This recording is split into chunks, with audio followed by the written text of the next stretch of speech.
We have added a second show in Nashville, baby, on May 3rd. It's an early show, 4 p.m. at the Bridgestone Arena, and I can't even believe that. And thank you guys so much for all the love and support, and I'm honored to be performing here in Nashville. We also have tickets remaining for East Lansing, Michigan, Victoria, BC in the Canada, College Station, Texas, Gig'em, Belton, Texas, Oxford, Mississippi, Tuscaloosa, Alabama, Winnipeg in the Canada, and Calgary in the Canada. Get all your tickets at theovon.com/TOUR. Today's guest is a comedian, a podcaster, and a social commentator.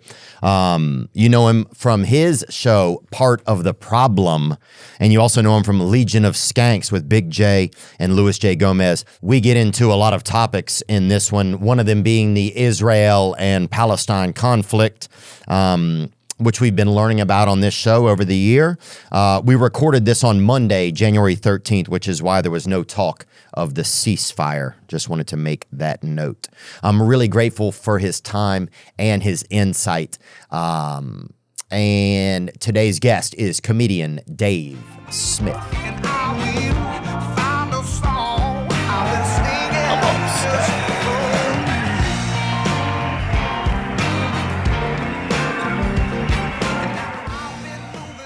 I mean, that's most of my goal each day is to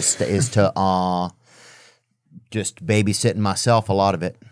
Well, that's a good way to do it. You know? Maybe have some other people help babysit you. Oh, I'd like to get to that point. You know, I think I would like to get to that point. Get a spouse or get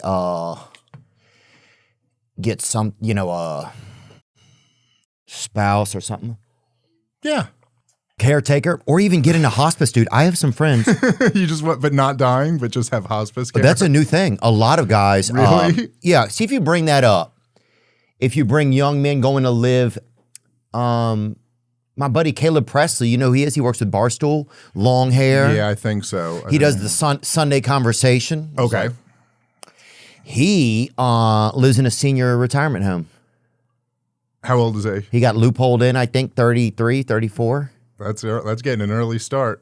Loves it, tanning, listening to him argue, stuff like that. It's down in Florida.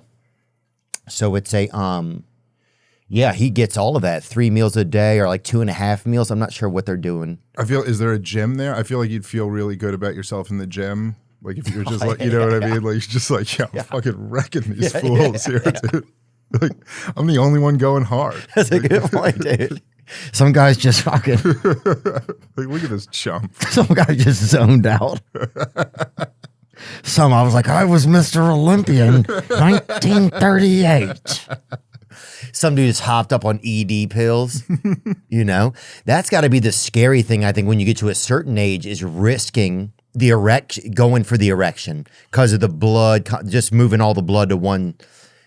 You know. Oh yeah, you probably can't stand up. To that battlefront, yeah. But that's like, there's got to be something, it's probably a real compliment to a chick if you're like, I'm risking it all. Yeah. I'm risking it all just to try to fuck you right now. That's the ultimate, like nothing could be any better. Yeah. My grandfather lived in I don't know what nursing home type deal for like a couple years before he died.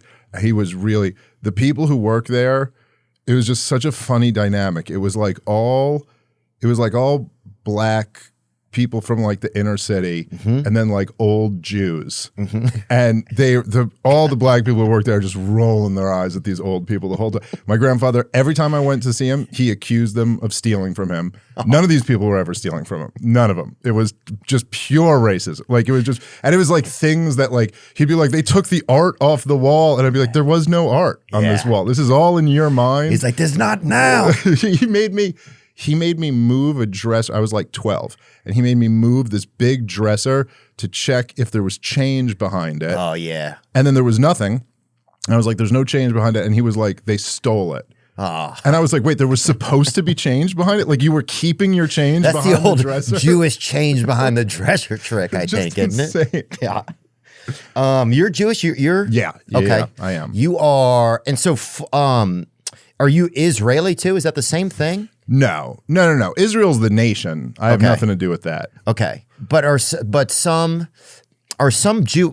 someone's Jewish. They're just means that they have family that's from Israel originally. No, not even necessarily. It's just like Judaism. It's a weird thing because it's like a religion, but then it's also kind of a race, and then it's kind of a nationality with Israel. So basically, a bunch of Jews went and started their own country in Israel in the 40s. But these were Jews from Europe who went to, now, according to the Bible or whatever, thousands of years ago, we were all from there. But the Jews from Europe went and started there. But lots of other Jews just didn't leave Europe or didn't leave America. And so they never had anything to do with Israel. Yeah. Oh, okay. But they still play on kind of like your, come on, you got to support us because we're for you. This is the Jewish state. This is what protects Jewish people. So a lot of Jews do feel sympathy to Israel, even the ones who don't have like any connection, even ones who have never been there, like me.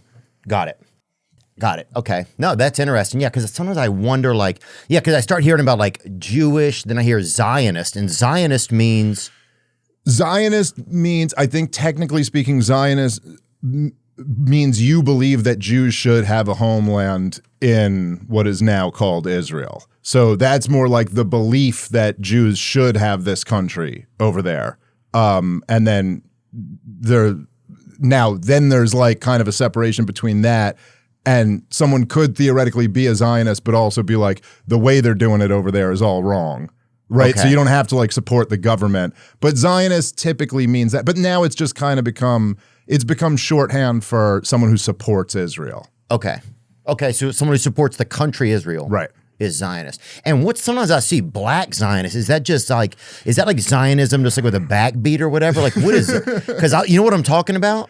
Yes, those guys, and they're like, we're the reals, and I'm like, I don't know what is going on. That's a whole other thing. Those guys, so I grew up in New York City, and they would always be out like in Midtown Manhattan, and there was let me tell you something. And Theo, I mean, I've come up around some incredibly talented comedians. I've seen some of the best in the world. There is no better comedy show than being like 15 and just sitting there and watching these guys. They'd scream at people, and then people would get furious back at them. I've watched because their thing is that they're the real Jews, and then they get like little old Jewish men will start yelling at them. No, you're not the real Jew. I'm the real Jew. And we would just be like stoned teenagers just watching, just it's like, would the real Slim Savings please stand up, Is that an okay Jewish joke to make or not?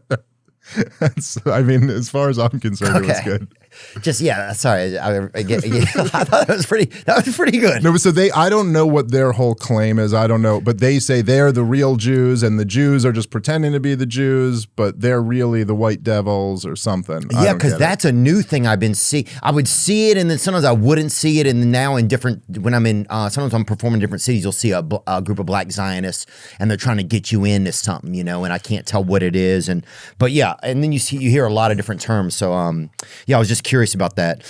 Dave Smith, thanks for joining, man. Absolutely. You are a comedian and I want to say like a politico. Is that fair to say, kind of? Or sure. You're like somebody with a point of view. Yeah, definitely that. Yep. I'm obsessed with politics, and I talk a lot of shit about it. So yeah, I guess whatever you want to call that. But yeah. And you're very funny, man. Well, thank you. And you are a libertarian, is that right? Yes. Okay. And this is awesome, man, because so much of my audience and me really is just like, I don't know what a lot of the terminology is, right? Like even asking you about Zionists, like you hear it, but you're like, what is it, right? What does libertarian mean? To me, it's basically it's the belief in in self-ownership, in non-aggression and private property. Basically, the idea of libertarianism is that like you own your body, you own your life, you ought to be free. So long as you're not impeding on the rights of other people, you ought to be able to do whatever you want to do. Okay. And so a belief in free market capitalism, peace, non-intervention, and just basically the idea of what most people think of Americanism as. That like, oh yeah, you have freedom of speech, you have the right to own a gun, you have the right to own some property, you have the right to live your life the way you see best. And do libertarians believe in government? Well, there's a range of different thoughts within libertarians. To the extent that libertarians believe in government, we believe like the role of government is to protect people's liberty. The government shouldn't be doing anything more than that. Yeah. Like if they're doing anything more than that, then they've become tyrannical. Yeah. Which I think is true. I think is just objectively true. Like no matter what if government's doing anything that is more than just protecting property or protecting people, then it's always at the expense of someone. Even if they're giving somebody something, they're taking it from someone else because they don't actually have anything themselves. Right. So like what would an example of that be kind of? I mean, anything. Like even if you just took it down to like if the government is cutting a check to one person, well, how do they get that check? Right. It's not like, you know what I mean? Like they didn't pool their money together to give people that person. did. They took it from someone. They taxed one group of people to give it to another. Got it. So any service falls within that. Got it. Understood. Cool, man. Yeah, okay, so that's good information. Thanks. Let's talk about some things that are happening right now. One of the biggest ones right now is TikTok and the sale of it, right? Like there's a big uproar right now. You see a lot of videos on TikTok about what to do if TikTok disappears, where to go. People like there's like safe rooms and shit. I'm like, I think people are probably, they'll figure it out, but maybe some people won't. What do you think is behind the TikTok ban? Do you think it's actually going to get banned? I'm very unsure about the second question. I really don't know. It'll be interesting. I don't use TikTok, and so I don't really have a connection to like but the people who love TikTok, I've seen this too. They're losing their minds. Like they're like, I think they are some type of addicted to it. What's behind it is really interesting, and I think that's like. It's kind of it's a microcosm of like kind of what's going on in general. But TikTok very quietly, to people who are not like on it and not using it, but it became like the main like news source for young people. Yeah. And like in a crazy way that for people our age, if you even think back to like when we were little kids, it's so like, it's hard to even imagine that it's real. It's like, oh, now these young people are connected to information in a way that totally like goes around older people at all. They have nothing to do with it. You know what I mean? Like, and Nancy Pelosi's sitting there just furious. Like, what is this? No, they don't care about, like, they don't even know the people on TV news, you know? No. And so, okay, when I say this, I'm not just like pulling this out of my ass. Like there was like one, it might've been the head of the ADL, but it was someone real high up in the ADL who said this. And what is ADL? The Anti-Defamation League. And then there was Anti-Defamation League. So it's like graffiti or whatever. Yeah, well, not exactly. They're not. The name doesn't exactly describe what they do, but they're one of these people. Yes, in fact, it was him. It was Greenblatt, CEO of Anti-Defamation League. They're a league that was started by Jewish people, and it was kind of at least at the beginning, I think, was to be whatever, fighting anti-Semitism or exposing this stuff. They've come to be an organization that will really try to go after and ruin anybody who's critical of Israel. Right. I saw they had some issue with Elon. Now I remember maybe a year ago or 8 months ago or something. There was something with him. Maybe that was ADL. Okay. Yeah, it's possible. But so one of the things that they were real upset about was that from October 7th, 23 up until now, TikTok has just been dominated by, anti-Israel, kind of critical of this war. That's where a lot of the young people are seeing all the images of like the Palestinian babies dying and stuff. The kids, like people like begging for food and stuff like that. A lot of like the ICC when they tried to condemn Netanyahu, that was loose on there. It was real information. But yes, that's right. And if you remember, it was really interesting to me. But I don't know, what is it, like a year ago around now? Osama bin Laden's letter to America went viral on TikTok. It was so fascinating for me. Like I'm 41, and so I was 18 when 9/11 happened. Wow. And then it's interesting to watch this whole new generation of 18-year-olds like discover this for the first time. It's like, oh yeah, there was a whole thing went down, and they're actually reading Osama bin Laden's own letter about why he did it. Yeah. Now, of course, they're young lefties, so a lot of times, I mean, they were like, Osama was right. And, I'm not saying they took like the best message from it, but it was interesting to watch them kind of like engaging. It's like wearing that Che Guevara shirt, Yeah. You're like, I don't know exactly what he was doing, but yeah, it seems cool. It seems like a vibe. But then also to hear from like a person who is labeled completely as horrible, right? As the enemy, like Osama bin Laden was, and to see some of their thoughts, right? Like to see how they believe that they came to be the enemy, right? Not taking a side in it, but just like, it's kind of fascinating that you weren't able to really get some of those, in some places, in some platforms, you might not be able to hear that view. Well, imagine it was just like a personal thing. Like if there was like, if I told you I was like in an argument with someone, like a mutual friend of ours, and I was like, me and this guy just got in a huge fight, and you were like, what happened? And I was like, well, he's a monster, he's evil, he hates everything good, he's made of pure venom. And I think you might be like, okay, but like what's really going on here? Because it's not a matter of taking sides to just be like, he probably has a side too. Right, he has a point of view. He probably has a point. And what the American people were told, I remember when I was 18, was they hate us for our freedom. And like that was all you were allowed to think of Al-Qaeda right after 9/11. Was like they did this because they hate freedom, they hate your mom, they hate everything about our life, they hate everything that's good, they hate that we have, whatever, that we're Christian, whatever it is.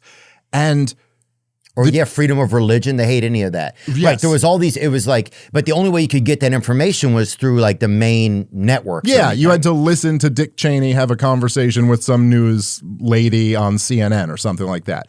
But what's interesting, I think, for a lot of these young people is when you read Osama bin Laden, you realize that, and I don't think the conclusion should be that he was right. Obviously, you're never right when you're killing civilians. Right. But note to Israel. But he had legitimate grievances. And a bunch of those grievances are things that they never wanted the American people to know about, because then you might have a slightly different feeling about the war. I think the same thing's true with the war in Ukraine too. It's like why they never want you to hear what Putin's issue actually is. Why did he invade this country? It's why they all flipped out when Tucker went and interviewed him. Yeah. Because you're like, oh shit, you get to hear his perspective now. And it's not that necessarily the correct position is to side with Putin. It's not. Or to side with Osama. It's not. But it's not wrong to recognize that, like, okay, he's got a point about this, he's got a point about that. Osama, aside from being an Islamist, which we all know he was. And what does Islamist mean? Well, meaning like a fundamentalist,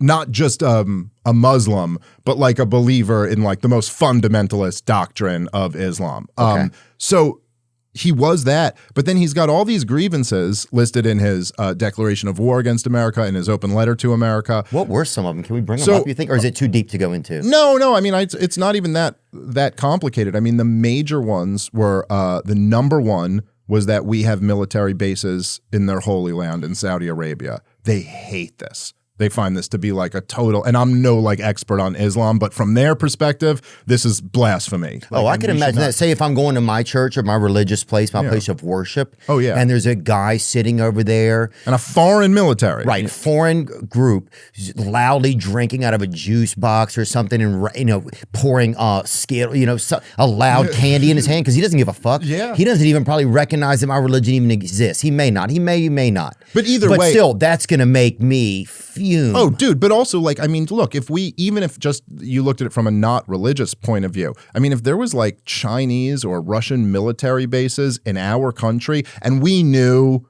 that like they're the real boss, you know what I mean? Like, it's not, let's get real. America is not like on par with the Saudi government. Right. We're the world empire and they're our little satellite over there.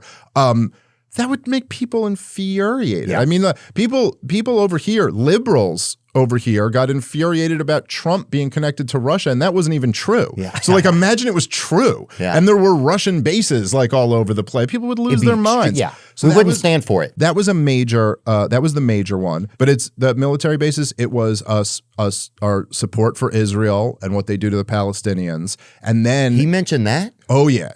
This was the major part. Wow, I didn't know that. The beef, yes. So they were furious about that because Israel is not too kind to their Palestinian neighbors, and so that was a big part of it. Yeah, it's heartbreaking over there. Oh yeah, and the war. This has been the worst thing that Israel's ever done to the Palestinians over the last year plus. But it's not like this is where it started. It was going on since. Yeah, we had some guys come on and talk about Israel and Palestine, just like the histories of both of them.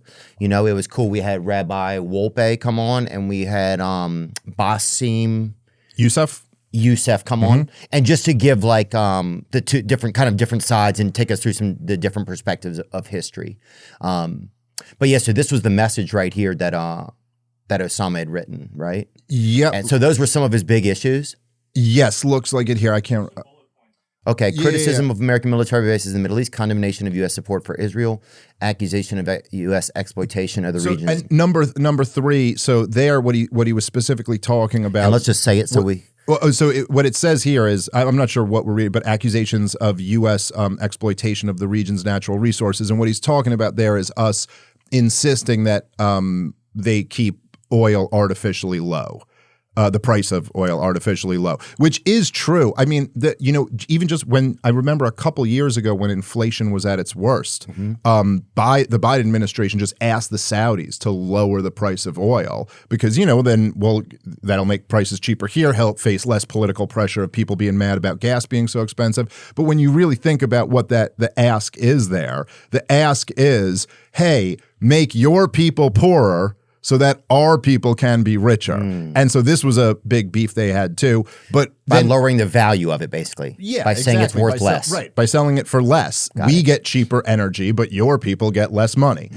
So that was one of their major beefs. And then at the time, you got to remember, because this was in the 90s, or actually, I'm not sure, the letter to America might have been later, but his declaration of war against America was like in 96. But so the big thing at the time was the Clinton's bombing campaign of Iraq and his blockade of Iraq. So there's it's debated how many people died from it. The UN estimated at one point that 500,000 children had died from starvation and malnutrition. Wow. So that was enough. So it's like he had all these grievances, and a lot of them involved the U.S. either directly or indirectly killing Muslim kids. Yeah. And, I mean, look, I obviously he's wrong for doing terrorism, but I think most of us could admit that, if anyone, if any of us, children that we care about were being slaughtered, we might be ready to do some violent stuff on behalf of that too. I mean, well, depending on what perspective you look at, Robin Hood is a tale of a terrorist. It depends on what perspective you look at it through. Yeah, no, I mean, look, and that's you know what I'm saying? Does that make any sense to you a little bit? Yeah. Well, I think I think according to the British Empire, our founding fathers were a bunch of terrorists, probably, right? Oh, well, when you look back through American history, I mean, what we did to the Native Americans, sure, they had huge beef amongst each other, but they were also blatantly lied to and taken advantage of countless times by other people that had come in, by white settlers that had come in, or and by the Spanish as well. A lot of times it all gets put onto honkies or whatever, but it was also darker honkies, the Spanish. Yeah, just so you know, we don't even consider them white. Okay, so it was really your beef is with each other. But let's tie this back into the TikTok ban. Okay, so you're saying that it's because, and this, I believe that, one of the main reasons TikTok has been banned is there's a threat of the ban or the force of the sale is because they don't want it to be in the hands of a place where they can't have the other side of the story come out, whether it be about Palestine or about anything. No, the cover story, the reason they claimed at first that they were trying to ban it was because of China, but it really wasn't until the war broke out in Gaza that this pressure kind of started mounting. But the China thing, I mean, I don't know. I remember Tucker did a whole thing on this back when he still had the show on Fox News, and he was showing the thing where I don't know, have you ever seen the way the algorithm on TikTok works in China compared to the way it works in America? Right. Theirs is more educational and fun. Yeah, the number one trending video for 17-year-olds in China is a kid playing the violin or something. And then ours is just some chick twerking, on a sports car or something like that. And then they were kind of saying oh, see, it's China's poisoning our kids' minds. But I always thought, I mean, I don't know what the answer is, but isn't it possible that our kids are just poisoning our own minds? Their algorithm is just showing them this garbage, and their algorithm is showing them this. Because if I just made a conscious effort to go on Twitter every day and only look up violin lessons, I'm sure that's what the algorithm would start sending me after a while. So I've always been suspicious that is I think our culture is just messed up, and that's we're our worst enemy at a lot of the same time, because it's we want certain things, but we're not willing to let go of any comforts or really battle some of our addictive natures, I think some of that's too is just a side effect of capitalism and a side effect of comfort over time and a side effect of like kind of deterioration of our society. You know, like even if you look at like, I was reading this the other day about pornography, like a lot of the videos in pornography, someone will be like dad's daughter.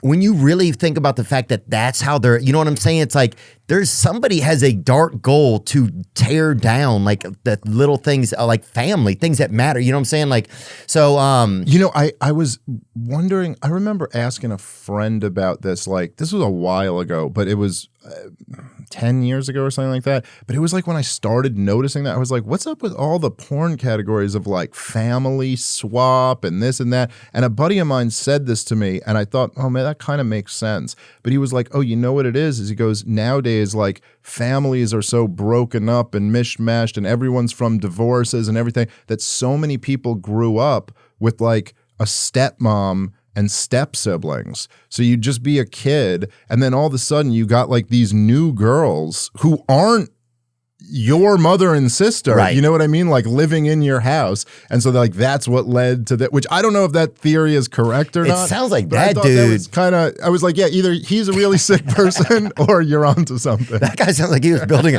like he was literally using you to build a case for a future indictment he was going to face.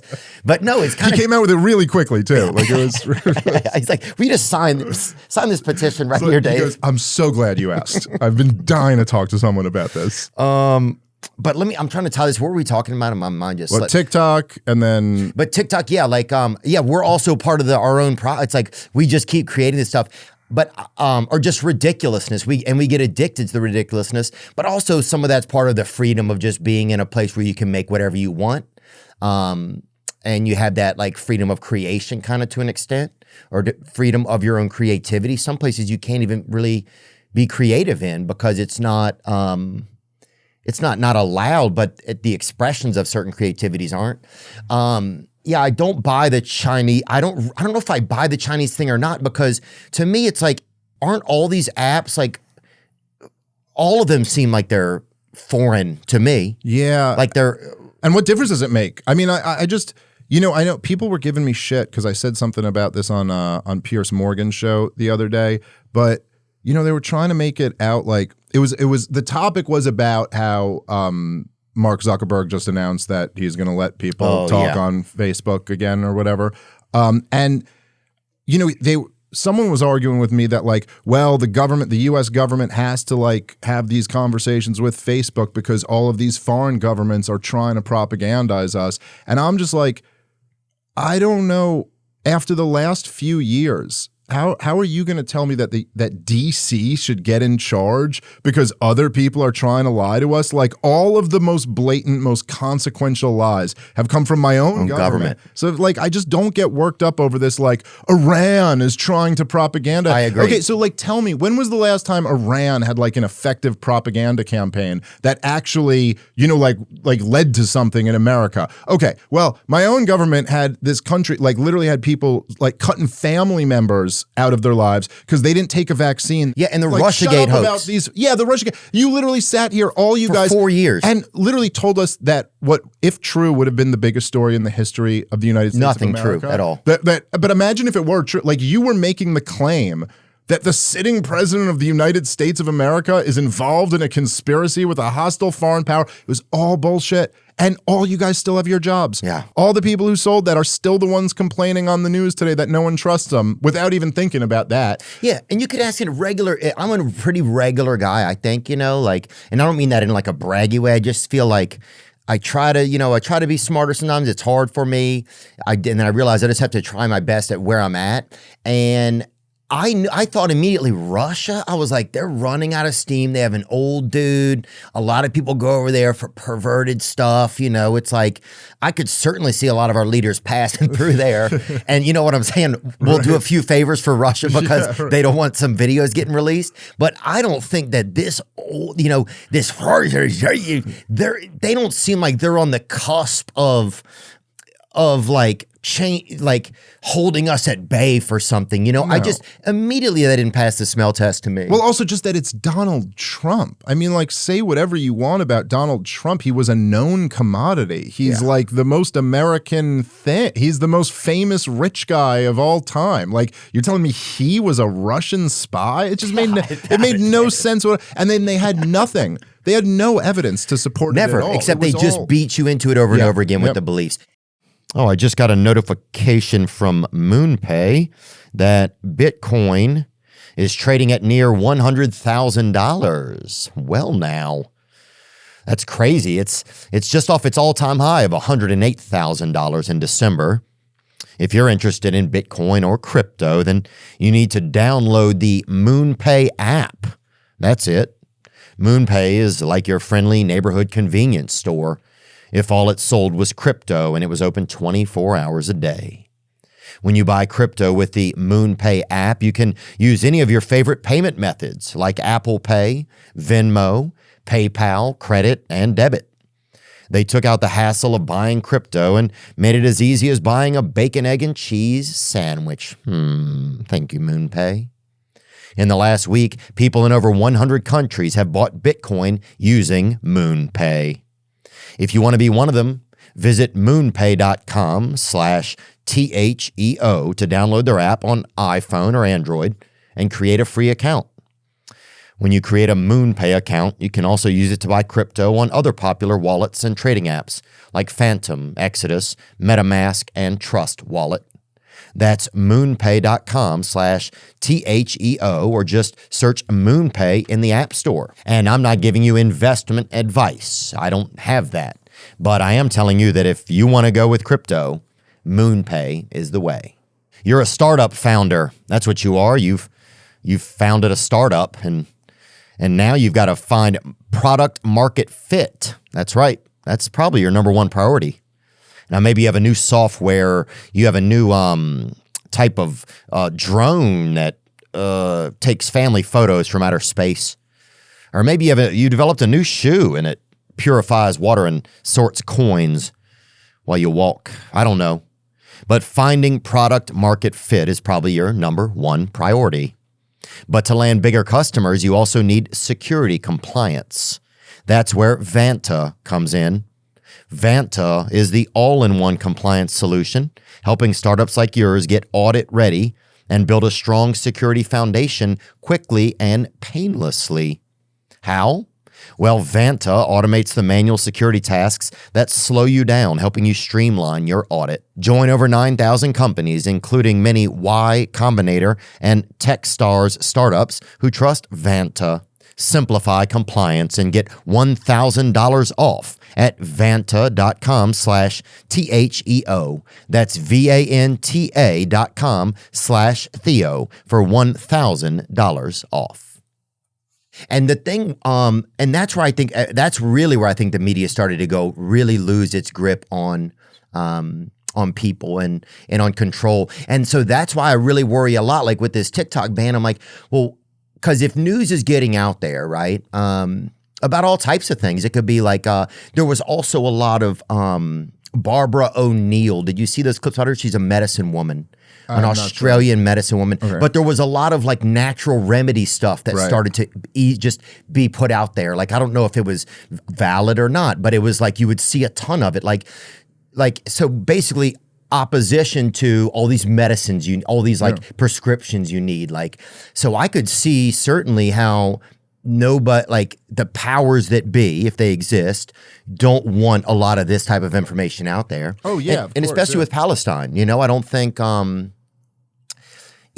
don't understand, I don't understand what's going on over there. I mean, that Netanyahu guy, I mean, what he's doing to these people is like, it's the most inexcusable, just horrific thing in the world. And the fact that, like I said this on Rogan's podcast, and I got shit for it, but I stand by this. But it's just like, it's just like throughout all of history, there's just all this horrible shit. There's just slavery and wars and genocides and ethnic cleansing campaigns and all this. And every single point in history, there was someone there who would justify it. and be like, no, we have to, and we have reasons why it's okay to do this. And they bend over backward and twist themselves into pretzels to explain why they're the real victims and they really have to do this to these people, because if they don't, then they do it to them.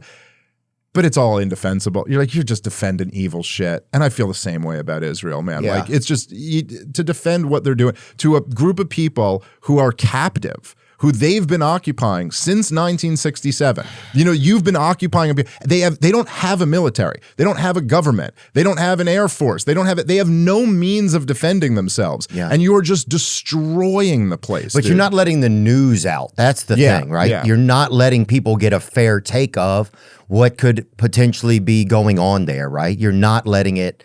You're doing everything you can to stop that, right? Well, but they always do. The only thing that's different is that now it's actually a challenge for them to do that. So but every war relies on lies, and every war relies on totally dehumanizing the enemy. Because if you can't do that, you're in a lot of trouble. If you leave just a little inch of humanity for those people, then immediately you're going to go, oh my God, what are we doing? Because if that was your brother's kid or your nephew, your son, you'd lose your mind about someone doing that to them. Oh, well, I think it's like, I'm not an anti-Israel guy. But that guy he gives me this vibe that it's evil, right? And it's not something I'm making in my head. It's something that starts inside of me. It's not like because I know it, because I knew it when I went to Cuba when I was in college, and I would see people that would come up to the windows and they weren't allowed to share what they had to whisper if they wanted to tell you something, right? Or when we went to the libraries there and they only had books that started at Fidel. Their history books started at fucking Fidel. Yeah, that's crazy. So if you're a kid and you wanted to, you didn't exist. Your grandparents didn't even, your essence didn't exist, So, and I read a quote somewhere that the Netanyahu guy, that his father said that, he didn't like Arabs, right? And he didn't like the essence of Arabs. And that to me was just like a thing, that's the same type of shit it seemed like that Hitler would have said. Yeah. Like, I don't like whatever the grain. I don't like the atom of this person. I don't know, man. Maybe and I don't know. No, listen. I mean, there's it just makes me say, and the biggest thing, it just breaks my heart. And so I know when that kind of shit's happening, where it's like that's where it comes from. It's like it just I don't know. I've always had a barometer for the underdog, I think, and maybe that's all, maybe some of it's that too, I don't know everything. I don't know a ton of history, but yeah, some of that shit, it just fucking hurts when you think about how many children have been, how many kids have been killed over there, estimation.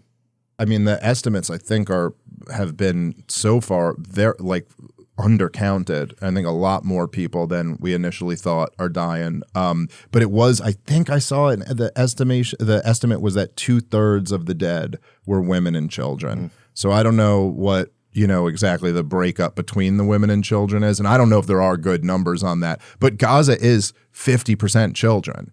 That's one of the major things that makes it such a humanitarian. Well, yeah, because it sounds like such a fun place to kids, Gaza. If you tell a kid, where are we going to go? You know what I'm saying? If you're we're going to go to Yemen or Gaza, they're going to go there. One of the parks at Disney World. Yeah, it's and I don't mean Epcot, Gaza. Dude, I can't. Conservative figures show that more than 6,000 women and 11,000 children were killed in Gaza by the Israeli military over the last 12 months. I mean, this is way undercounted. It seems like it to me, yeah. For today, as of right now, I think the estimates are much higher. Dude, here's the toughest part. A lot of my Jewish friends are heartbroken by this, man. Yeah. And they'll come to me and, and we'll be talking about it, because, and they're just it's just sick that this is the guy who's representing us, and that this is the choice. I don't understand why. Well, I guess if you live in Israel, then you feel these people are going to kill us. And so you have no choice but to support your governor. I mean, I don't know if you have no choice, but there's definitely there's this human impulse, and this is always what's going on with all these wars on both sides, Are right? we going to get in trouble for talking about this, do you think? Yeah, probably. I don't know. But yeah, maybe. I can't really get in any more trouble. Have you been in a lot of trouble? Well, I've been talking about it so much for the last year, and I don't know what trouble even means anymore. I mean, I'm fine. So, like, some people seem mad at me on the internet, but I don't care, and so it seems okay.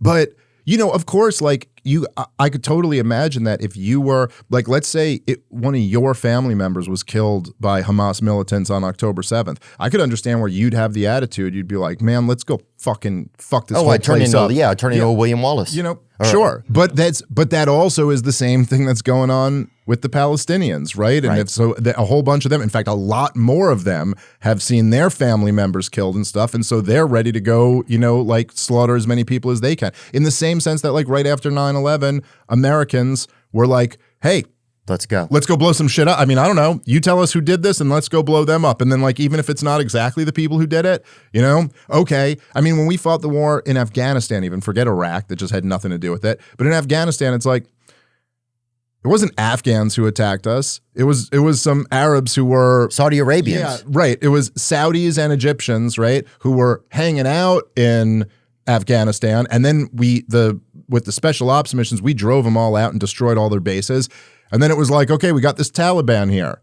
Well, they're not exactly guilty of it, but well, something's got to be blown up. And so we're going to go fight those guys. So, but then the thing is that the thing with Osama bin Laden's letter is that you're like, oh, but that's kind of their motivation too. Like they're also a bunch of people going, hey, we just saw a bunch of our people get killed. We're going to come fuck some of you guys up. Yeah. And so that's kind of the attitude everybody has. Yeah, well, that's the crazy thing. It's like and the toughest part is the people are the ones who have to go and shed the blood.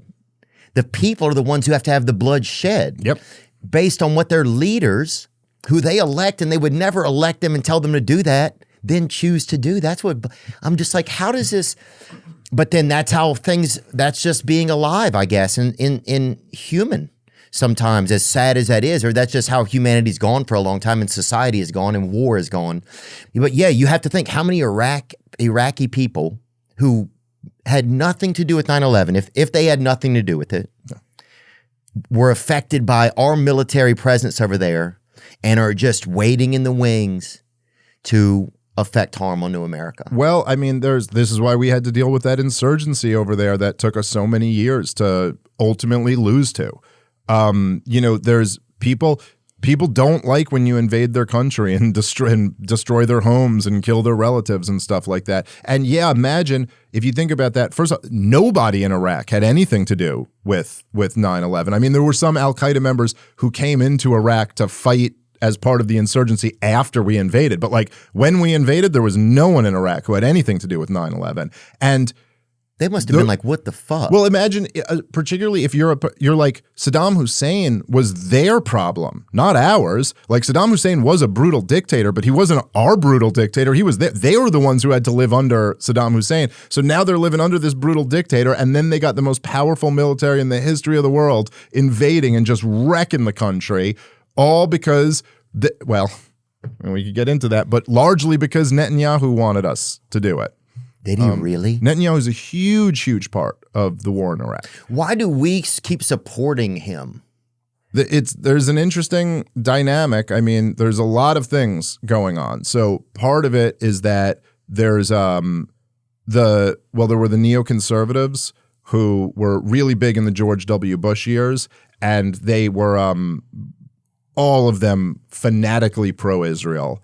There's AIPAC, and there's the ADL and the Southern Poverty Law Center, and there are these organizations in the country that it is their business to ruin your life if you're against Israel, particularly if you're in politics and you're against Israel. I mean, they just poured insane amounts of money. They lost, but they tried to get Thomas Massey primaried out of his Congress seat.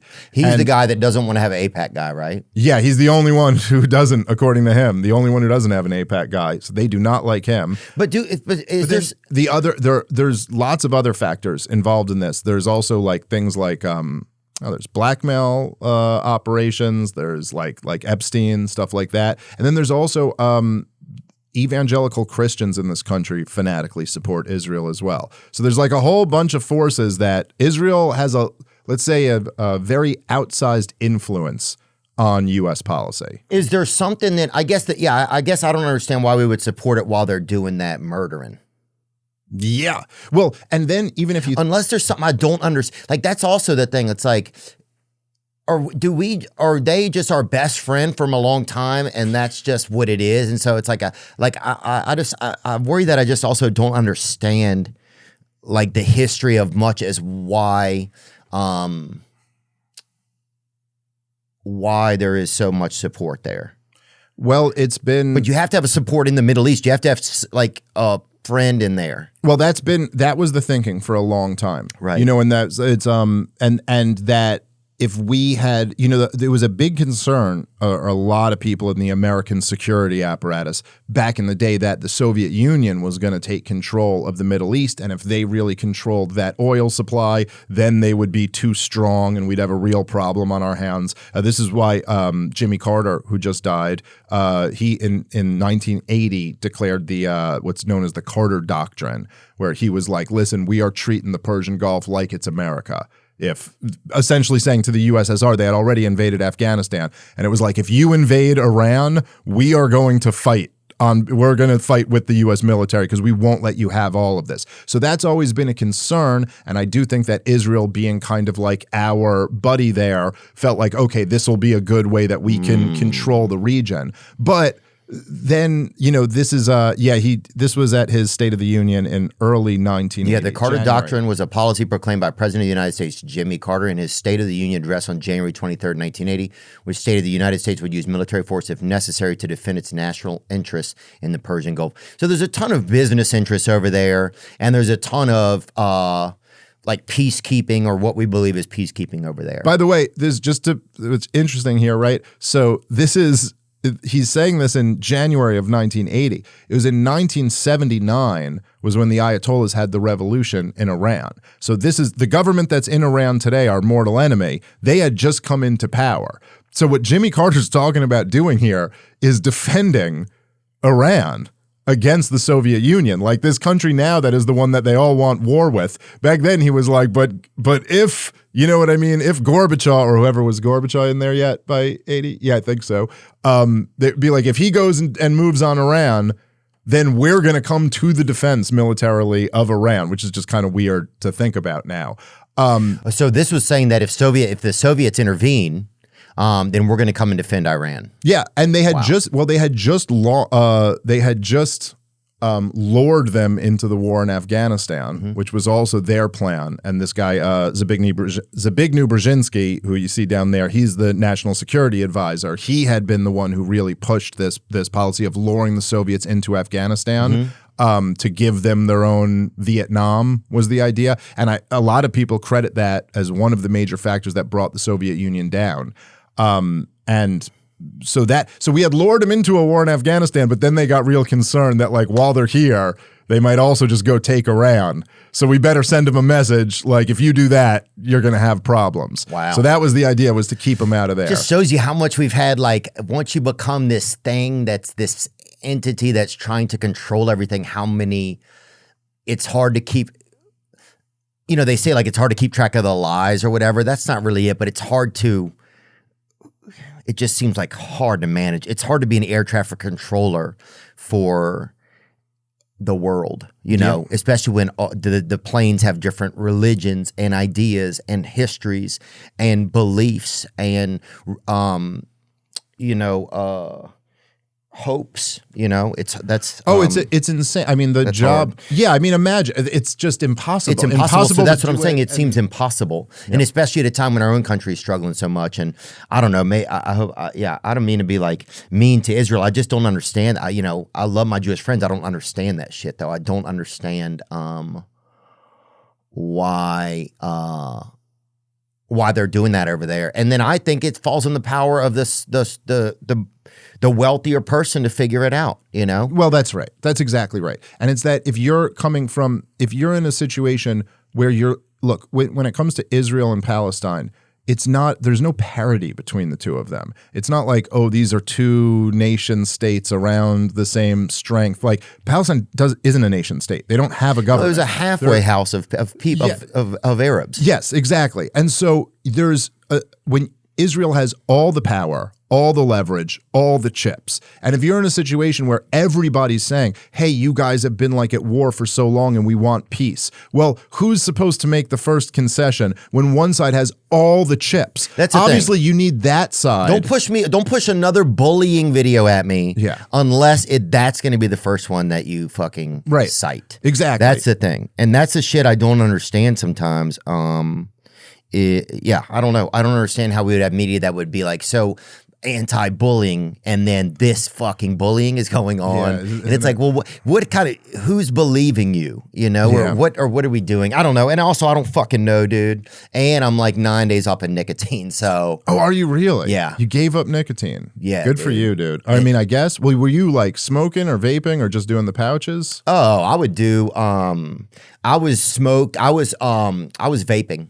Okay, yeah. I was vaping. It's sad to say it as an adult too, like slipping off, just slurping on something. I know. I vape all the time. I'm totally embarrassed by it. I wish I was a man and I just smoked, but I don't know. But yeah, but if you go on your porch now and light a pipe, somebody will shoot you with a fucking musket. Yeah, like, and no one will feel bad for you. Everyone will side with that guy. It'll be like, oh, they're like, free the slaves, and they'll just fucking pull right up and fucking pop one in you.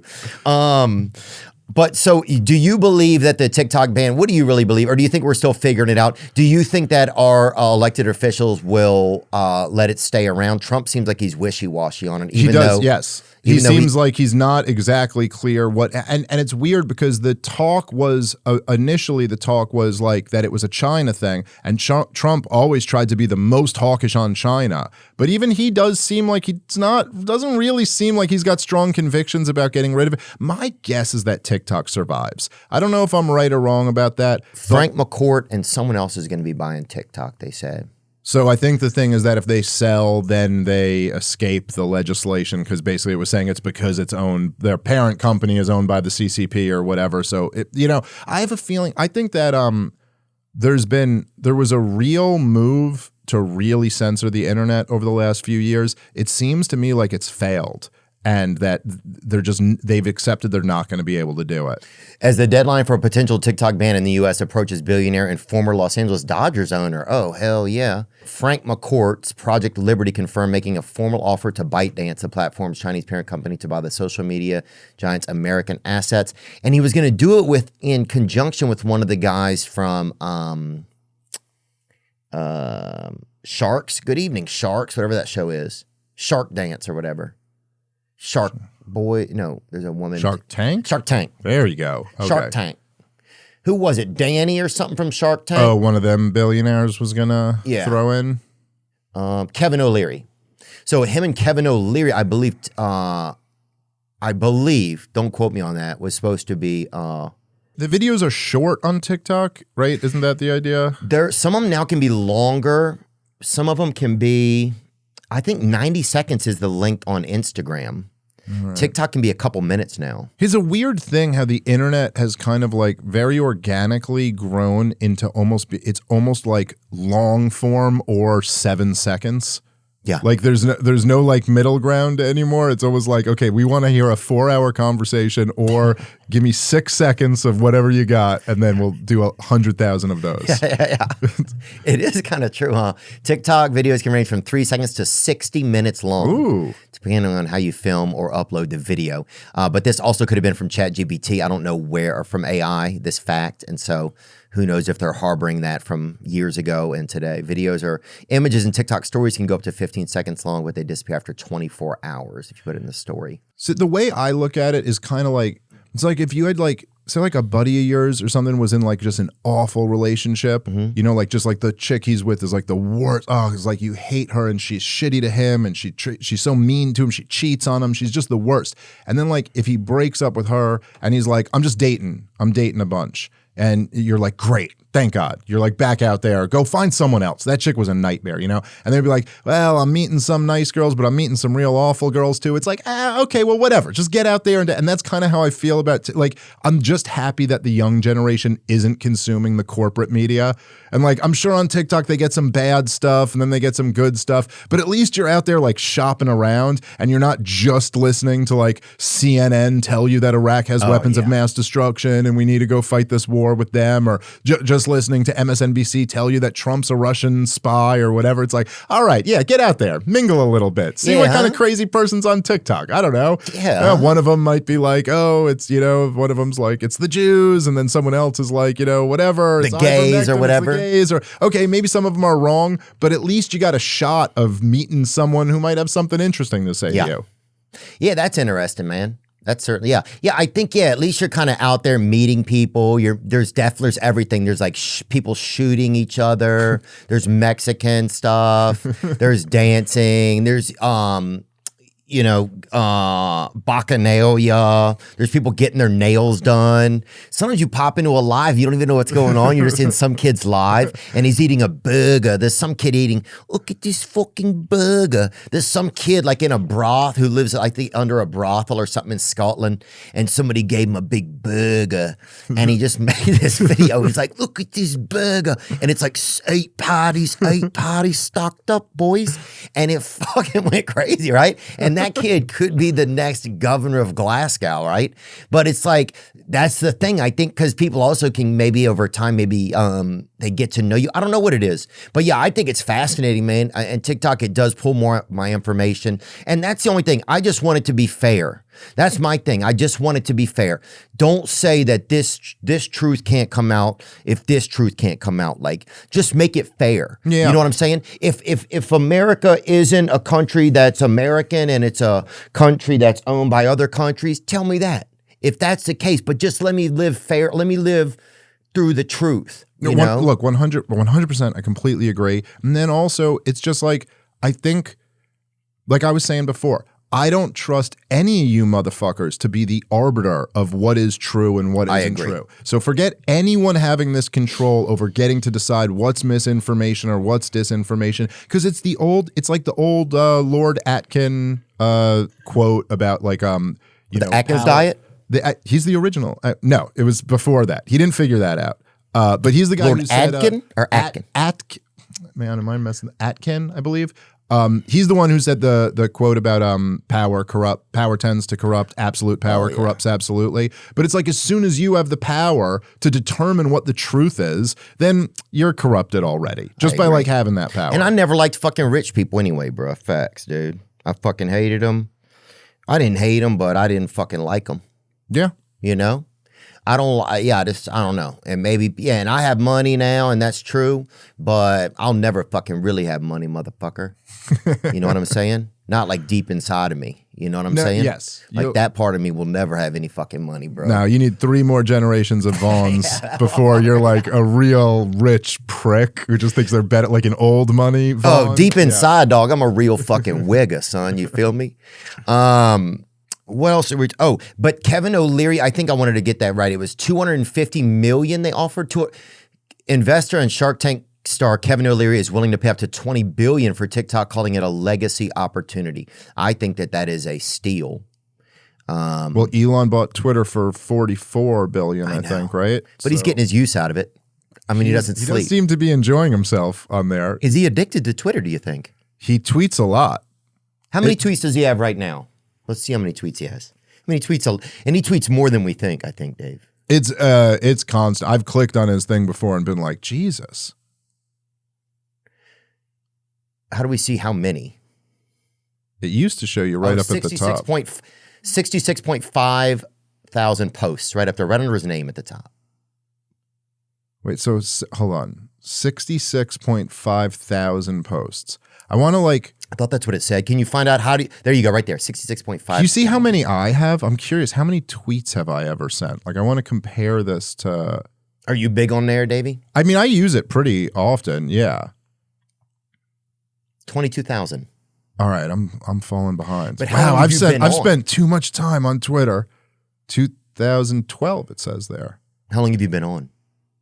Well, it says January 2012, so I guess that's... And how long has Elon been on? Well, I guess he was on before, but when did he start really getting in? I think a lot of his have come recently, you know, past like year. Yeah, he's real, and it'll be like late at night too, and there'll be like just like a bunch of them, all hours. Some of it's in like a Barbados accent too. He does. He seems like he's boss. He's enjoying kind of bureaucracy. Dogecoin, Doge, Vivek, boss.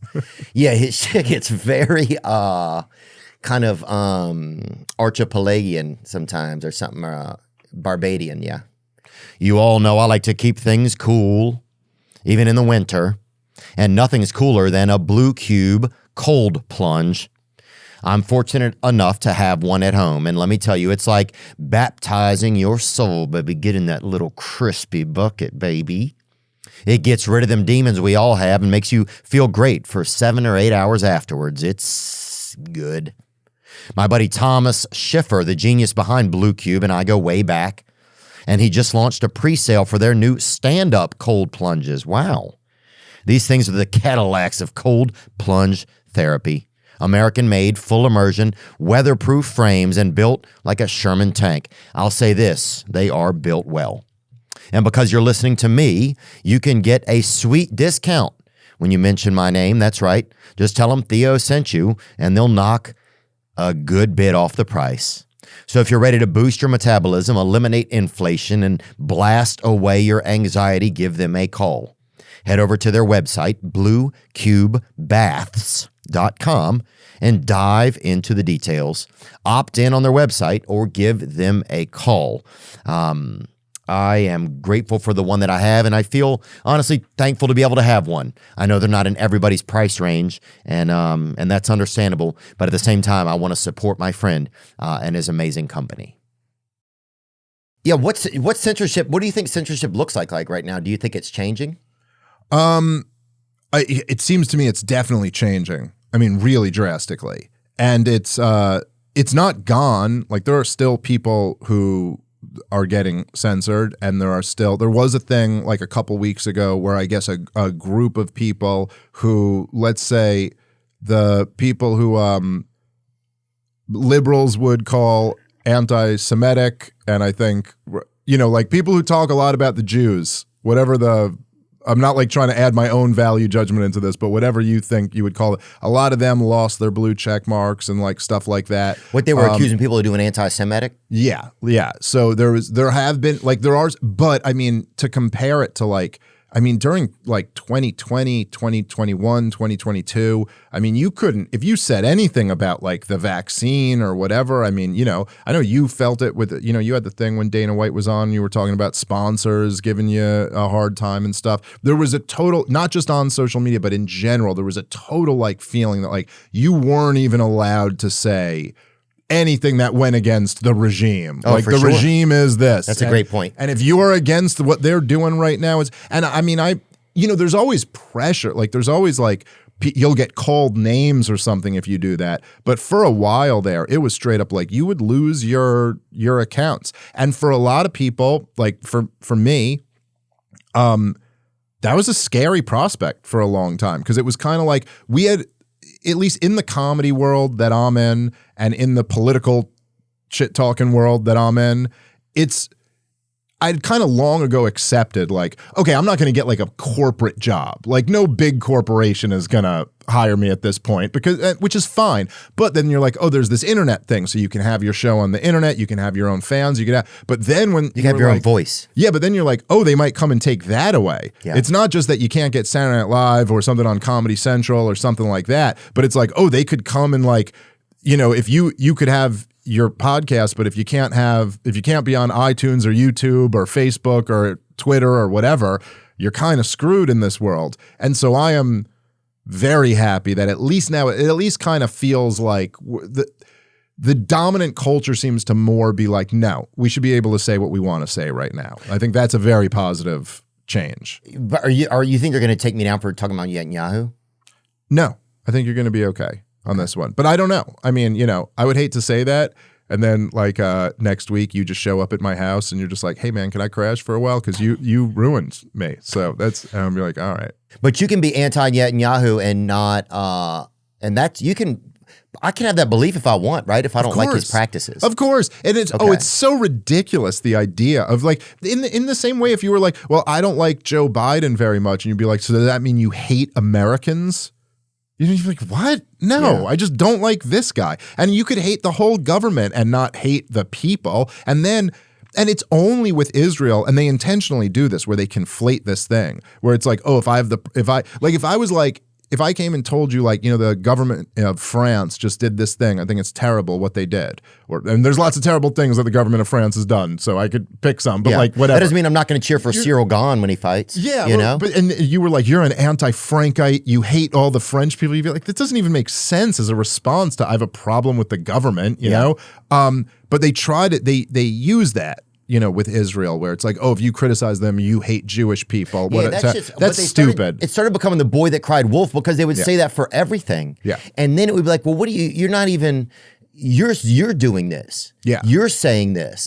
This isn't true, right? Yeah, and it's not even clear sometimes, like, what do you even mean by that? Like, what are you even, and also I do think just like the whole wokeism stuff has been so rejected, especially recently, that you're like, people are kind of sick of just like accusations of bigotry aren't actually a response to someone, Yeah. If you're like, if I say, I think what Israel's doing is wrong, and your response is, well, you're a bigot, it's like, no, your response should be, oh, I don't think what they're doing is wrong, and here's why. And then we could actually talk about it. But just to call someone like, oh, you're a Jew hater, you're racist, you're homophobic, it's just played out and tired. Yeah.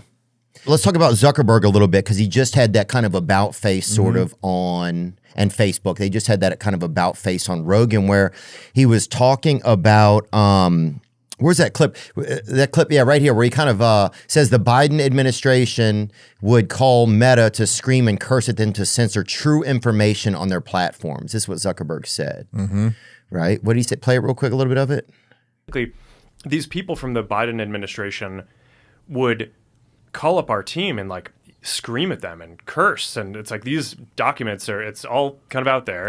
Did you record any of those phone calls? I don't think we but I think I want to listen. I mean, there are emails. the emails are published. It's all kind of out there, and they're like, and basically it just got to this point where we were like, no, we're not gonna take down things that are true. That's ridiculous.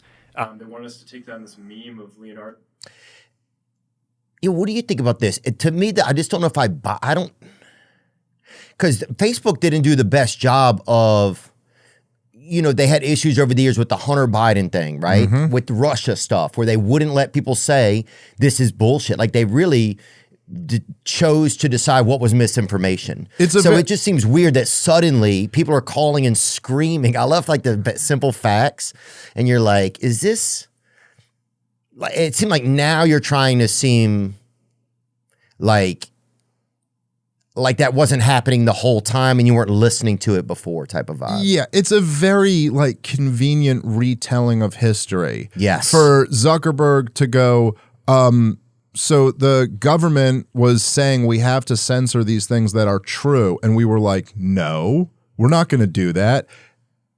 Okay, what really happened is the government said you're going to censor these things that are true, and he said, yes, sir, and did it for 8 fucking years, okay? And then at the end of these 8 years, when Trump wins a dominant victory, and now the guy who you kicked off of Facebook is now president again, and now the whole culture's turned against you, and he's threatening to look into you. He's coming. And there's a lot of like pretty quasi-illegal stuff that was done. So now you said, okay, we're not going to do this again. While Joe Biden is literally on his hands and knees pooping his pants on the way out with terrible numbers, and Donald Trump's coming in popular again. So, okay, yes. So for him to spin that as the government said we should do this thing and we said, no, that's ridiculous. Okay, that's not exactly what happened. It seemed like he's just back here trying to slurp back onto humanity. Now, that's a slurp job. Yeah, I agree. Now and this is why Joe, remains like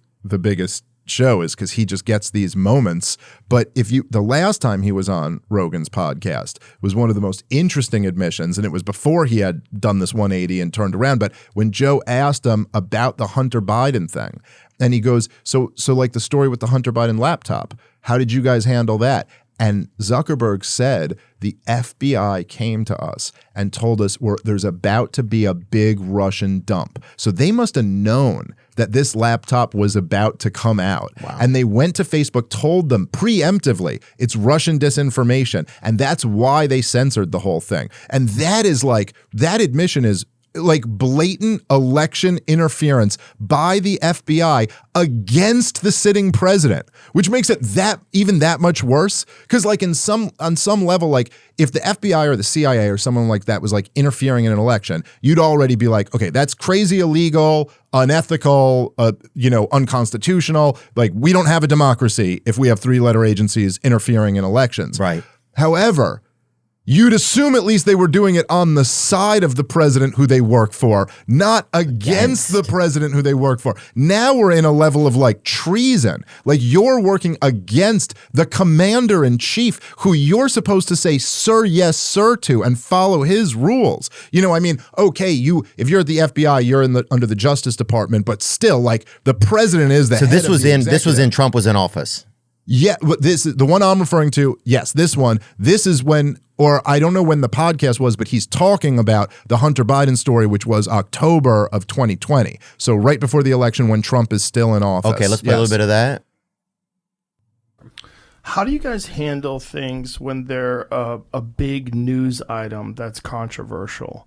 Like there was a lot of attention on Twitter during the election because of the Hunter Biden laptop story. The New York Post. Yeah, we had that too. Yeah, so you guys censored that as well? So we took a different path than Twitter. Basically the background here is the FBI, I think, basically came to us, some folks on our team, and was like, hey, just so you know, like you should be on high alert. We thought that there was a lot of Russian propaganda in the 2016 election. We have it on notice that basically there's about to be some kind of dump of that's similar to that. So just be vigilant. So our protocol is different from Twitter's. What Twitter did is they said you can't share this at all. We didn't do that. What we do is we have if something is reported to us as potentially misinformation, important misinformation, we also have this third-party fact-checking program because we don't want to be deciding what's true and false. And for I think it was 5 or 7 days when it was basically being determined whether it was false, the distribution on Facebook was decreased, but people were still allowed to share it. So you could still share it, you could still consume it. So when you say the distribution is decreased, okay, it got good. shared. How does that work? So saying that they had some effect on it, though. Yeah, well, he goes on to say that it was a meaningful impact that turning down the signal had on it or what. But what's interesting is that he blatantly says that it was the FBI who came to them and like told them that this very true story, which was a real scandal, that was an October surprise that, very clearly could have moved the needle in the election. Mm-hmm. They suppressed that for one reason only, and that's because they wanted Biden to win and not Trump to win. And Zuckerberg played a big role in that. Not as big, I guess, as Twitter at the old Twitter. Yeah, Dorsey admitted it. Yeah. And I do think to some degree these guys are under duress from the government. I mean, they're threatened and all types of pressure is put on them to go along with the censorship stuff. And you're basically become communication in the universe. Yeah. Like you are, like if everybody had to talk in like a hallway, you're the hallway, you know, you are. Yeah. Well, and if you think about like even just if you think about how much government cares about controlling the narrative. One of the things that's really interesting from the more recent clip the one we played first here, he says that they were really upset about a meme. And it was Leonardo DiCaprio. A Leonardo DiCaprio meme. Like they were really upset about that. Oh, dude. Which literally said, isn't that fascinating in a way that they're so threatened by like you making a joke about their bullshit? But if you like zoom out, right, and think about it, it's like governments always insist on monopolizing information. Controlling the narrative is the most important thing to them. That's more important than controlling the money or the banks or the laws or anything. It's like controlling the narrative, controlling how people think, what the kind of like the range, the Overton window of allowable opinion or what, and you see it all the time. You see they spaz out when people are just outside of the realm of allowable opinion. And even if you think about like the way our government's set up, where like, okay, the government, there's like a group of, services that the government has a monopoly on.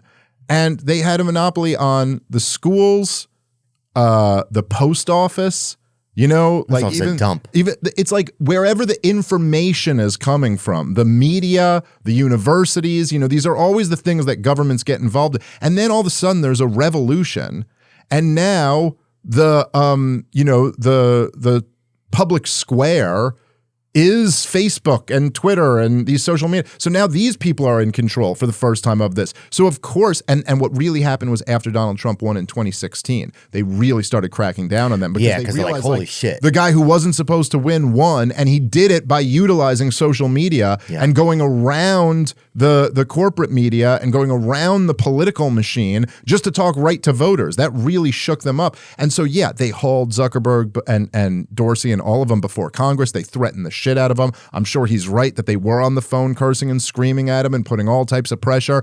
So fine. If Zuckerberg, I would be much more sympathetic if Zuckerberg had come out on Rogan's podcast this time and been like, listen, I've under the weight of this pressure, I gave in. Right. And I became like a tool for the regime to censor people, but I don't want to do that anymore. And so now I'm committing to this. I'd be like, yes, he's a hero. But the way he kind of like yada yadas over like, anyway, the government wanted us to do this stuff. I was like, nah, man, I'm not going to do that. I'm cool. Right, Rogan? And you're like, not exactly. It seemed like, it almost seems, sometimes the way he almost seems like a doll.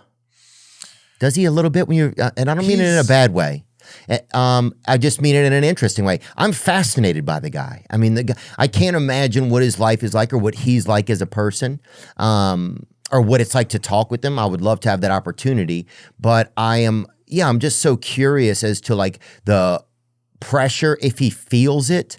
They had that one moment where like they had all those families that people had been solicited or whatever.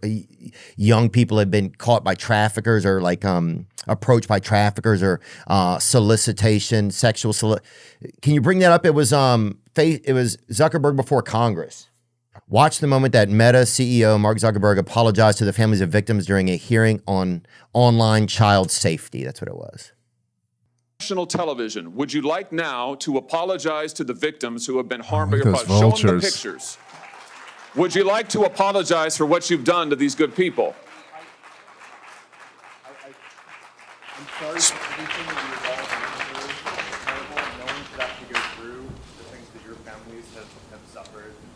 And this is why we invested so much and are going to continue doing industry-leading efforts to make sure that no one has to go through the types of things that your families have had to suffer. Wow. Okay, that's good. I think it just seems like a robot doing it. Like that wasn't great.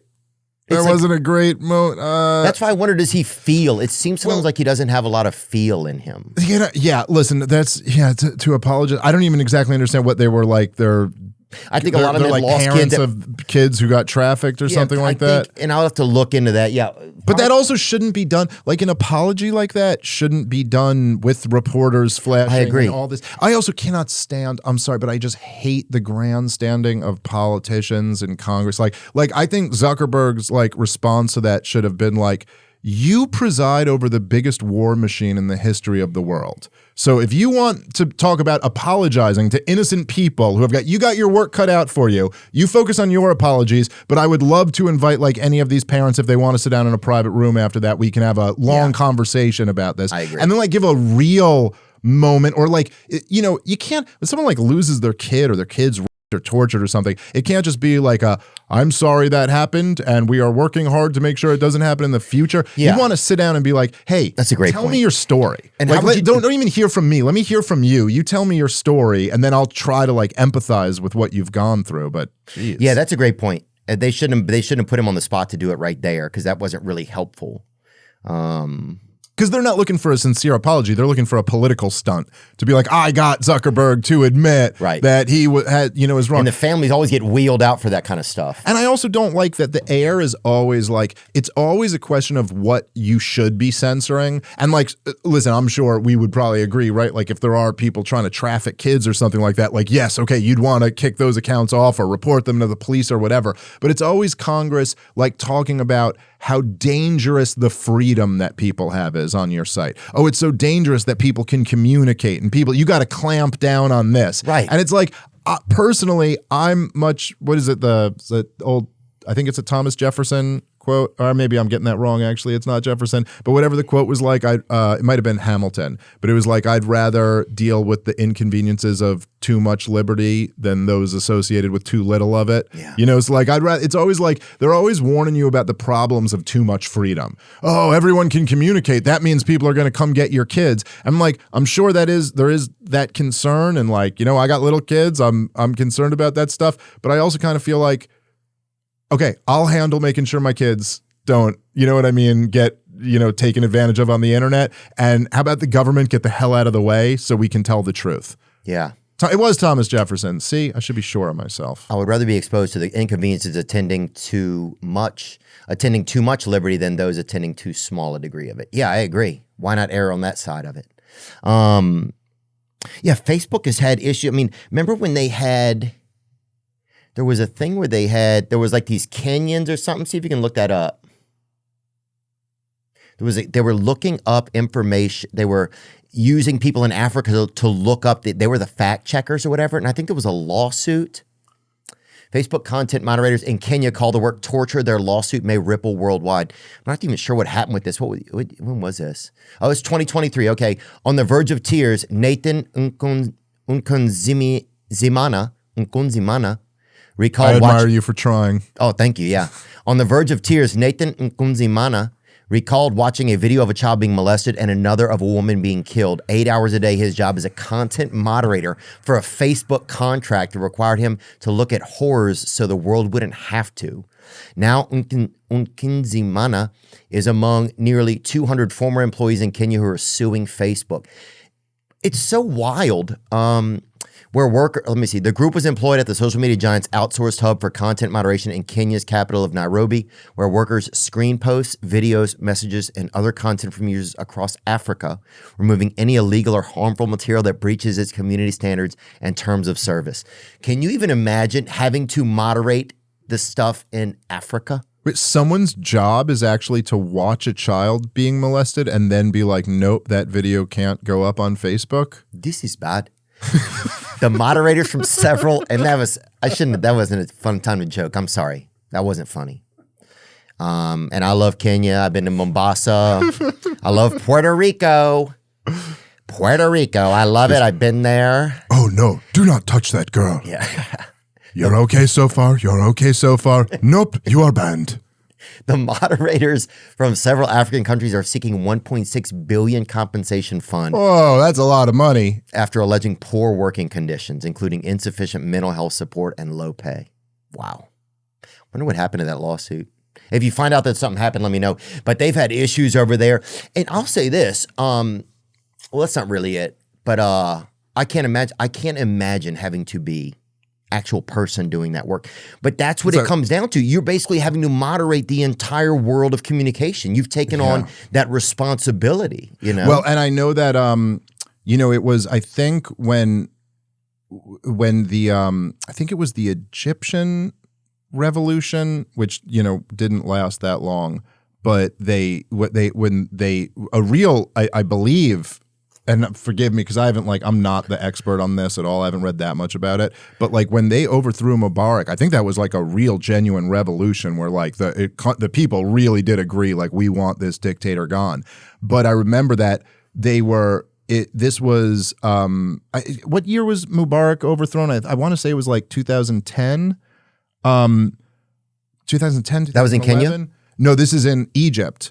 But I do remember that was one of the things that people were making a big deal of, was that there were these giant protests that ultimately ended up bringing down the government. And it was all organized on social media. You know, everybody's like, oh, we'll meet up here. The protest starts here. And then it was like almost like the first time that they were like, whoa, there's real power in these things. And, you know, if you could, 2011.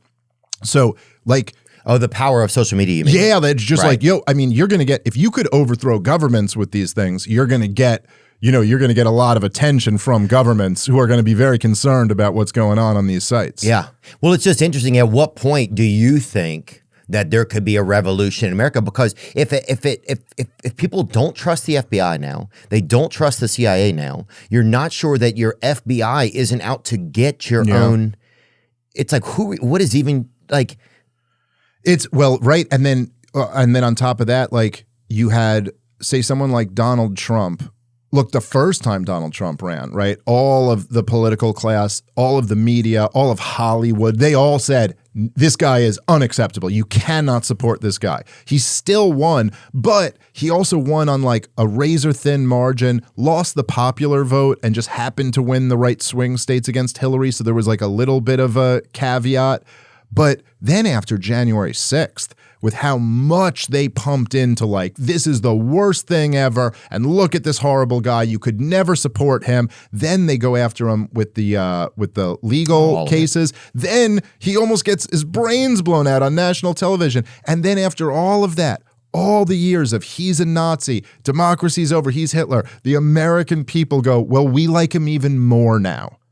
Like, that's just so crazy. Yeah. It's so crazy that there's just trust in every American institution has evaporated. They have nothing. I mean, it's unbelievable that the most famous Hollywood celebrities can't move the needle at all. The entire... In fact, it's an anti-movement. Yeah. If they get... The second one of them is involved, I'm fucking out, Well, bro. that's right. It almost like... Well, that is... And I mean, look, even me, I will admit I'm guilty of it too, that I right away, you know, you see another celebrity, they'll be endorsing Kamala Harris tonight. And I'm like, what did you do at the Diddy party? Yeah. What do they got on you? You know, what do you... Like, it's just... There's so much mistrust of the whole thing. And it's, you know, the thing about it is a lot of us, like I said this in our conversation already today at one point. I don't even remember if it was about Russiagate or COVID or what, but I said all those people still have their jobs or whatever. Yeah. You know, if you look at the New York Times or you look at CNN or all these places, they still got people there who sold us the war in Iraq. And they still have their jobs. You know, like they didn't get fired. These people make great money. They're still at the, and nothing, but it's like, it's something almost like spiritual. There's always a price.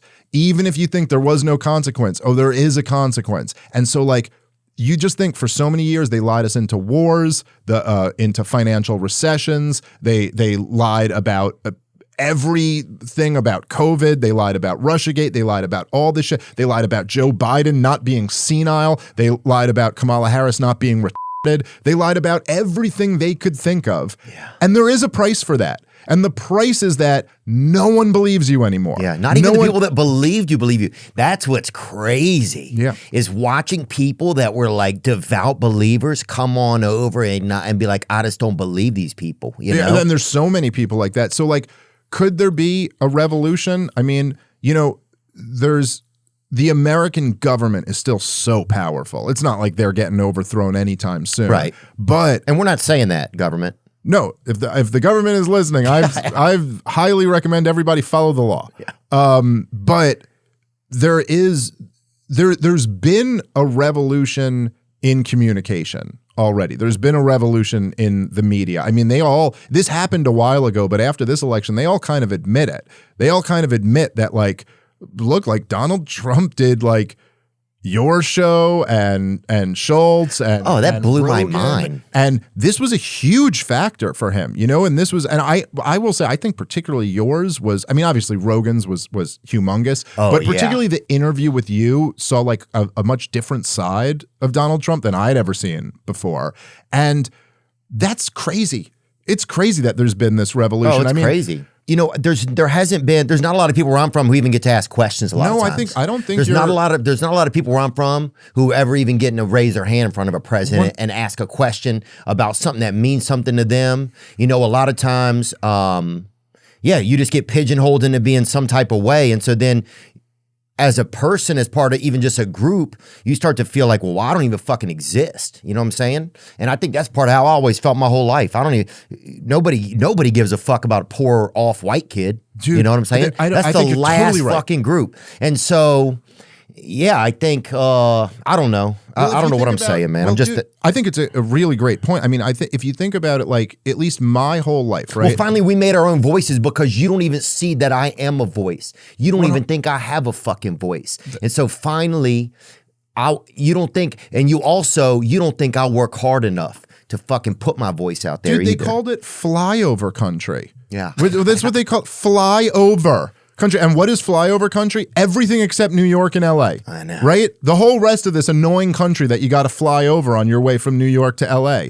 If you think about like when we grew up, me and you grew up in the era of the TV. Yeah. We didn't watch shit on YouTube and stuff, this didn't exist. We watched what was on TV, and TV was made in New York and LA. Yeah. That's where it was made. And every show, whether it was Seinfeld or Friends Dare. or whatever, it was all these shows were about living in a city on the coast, and they were about people who lived there. And then just think about how bizarre that is. You have this giant country that occupies the middle part of North America called the United States of America. It's this huge country, and you only have representation from these two coastal cities. And this has now been totally blown open where it's like, yeah, I think for the first time, people in the middle of the country, in the south of the country, can actually have a voice. And why shouldn't they when there's tens of millions of people who like fall into those categories? Yeah. Look, it's crazy to me being in stand-up comedy. It's been a total revolution since when I started. Like the path for how you become successful is so different. Podcasts weren't a thing when I first started. And so having a revolution in government, that still seems like we're not there, but there has been a huge cultural revolution over the last 15 years. In communication, or in what is it called? Yeah, I think in media, in entertainment, That's the word, in media. in comedy, and yeah. So Trump has his new cabinet picks, right? Has he picked all of them yet or not? Yeah, I think he's picked up. I mean, there might be some more like smaller positions that he still gets to pick, like judges and stuff like that. But I think he's picked his cabinet. What do you feel like? Who are some of your favorites? Who are some you're kind of on the fence about? Doug Collins got fucking picked. The coach, the basketball coach, dude. Remember he was with the Wizards, dude. And wait, are you talking about Jordan's coach, Doug Collins, or is this someone else? No, that's a different Doug Collins. Oh damn, who's that guy? Doug Collins got the Bulls right there, and then Phil Jackson came in and took all the glory. I remember that, dude. That's a great point. That's never really talked about, is it? But what about some of his cabinet picks? Who do you like? Where are you at with some of that? I love. Well, the best ones to me by far were Bobby Kennedy for Health Department was just amazing. I think that's really going to shake things up. Is he one of the first doctors that's never been in charge of the health department? That's a good question. I don't know. No, I think the guy who's the head of it now was a lawyer too. So I'm not sure. But he is the first like real outsider and real critic of the American like health state. And so that's really interesting. He also put, which I'm sure has a lot to do with Bobby being at HHS, but he put Jay Bhattacharya as the new head of the DraftKings? The Jay Bhattacharya? Yeah, he sounds like a bookie. Oh, dude. Yeah, well, he's got I think he's Indian. I don't know. Oh, Bhattacharya's Indian? Wow. I might be wrong about that. If I'm wrong, I apologize. But he was one of the signatories on the Great Barrington Declaration. He was amazing during COVID. He was he's like a brilliant, he's got a degree, I think, in economics and in science. Jay Bhattacharya, bring him up. It sounds like he's from Madras, New Jersey, dude. Bring him up, Jay Bhattacharya. Let's get a gander at him. I just want to get a peek at him. I haven't seen his face before. Bhattacharya. Oh, yeah. I like this guy, huh? He was phenomenal during COVID. Really? Like a goddamn hero. Just calling out all the bullshit. And like, I would love to interview him. Dude, that would be great. He's a super, super smart scientist who's like really understood why lockdowns were terrible and why the vaccine mandates were insane and all of that stuff. Oh, so he got Fauci's old job. Really? Which is going to be real interesting. Yeah, head of the NIH. Heck yeah, that's cool. Now, all these guys got to be confirmed by the Senate still, so that's not done. But the other great pick was Tulsi Gabbard as Director of National Intelligence. Mm-hmm. Makari, do you know who that is? Marty? I'm not sure. Marty Makari, can you look him up? Marty Makari for FDA commissioner. Oh yeah, I don't know enough about this guy. He has a great book called The Price We Pay. Bring up one of his books. I want to talk with this guy. It's about the insurance, the whole the scam, what broke American healthcare. There's another great book he has too. Dude, one of his books, he has this thing like where they were going to black churches, okay? He's a surgeon. Let me see. Martin Andel Makari is a British-American surgeon, professor, author, and medical commentator. Where they were going to they were convincing, giving people scans at their churches, showing them that they needed like their blood vessels dilated or shunts put in their legs, and it was just and doctors were making a ton of money through Medicaid. It was just this big scam, and a lot of the doctors were funding the groups that would go, and they would do it at black churches and black religious get-togethers, and they'd have tables set up, and they were just using these people, basically sending them through as just like a fucking as a varicose vein mill. You know, wow, unreal, just making tons of money, I'm sure. Yeah, but he talks about that. He talks about a lot of neat stuff. Oh, that's another one. Blind spots. When medicine. That's one I've been reading. When medicine goes wrong.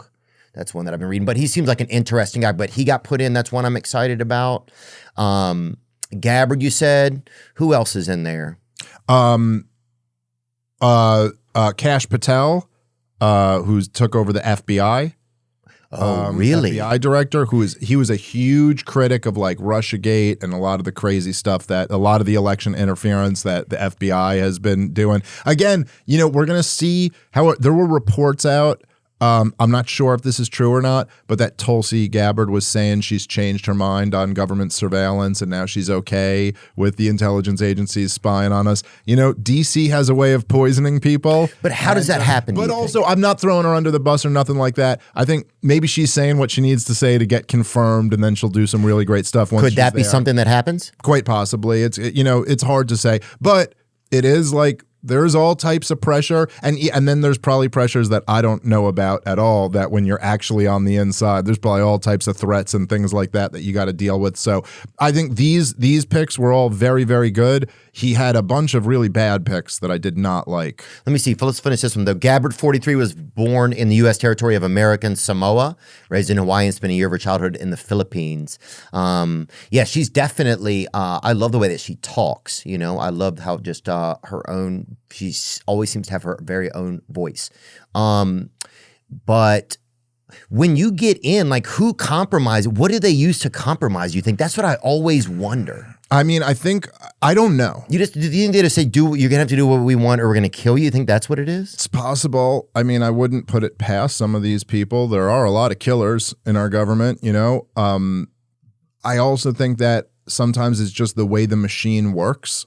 And it's like, well, you're never going to be able to do anything unless you do this or unless you do that. You know, it was real interesting the way the way that Obama got rolled when he first came in, and he had a lot of these plans, like we were going to end these wars and we're going to do all these things and he just immediately ran up against the machine, and it was like, you have no idea how to actually control this thing. And I got to say, I think that happened a lot to Trump too. When he first came in, and Trump had a lot of plans, and I think Donald Trump looked at it like, hey, I've been the CEO of this big company. I've been the boss before. I'll go be the boss again. But it's like, that's not how this one works. This is a whole different thing. It's not like when you're really the boss and you dictate orders and everyone follows them.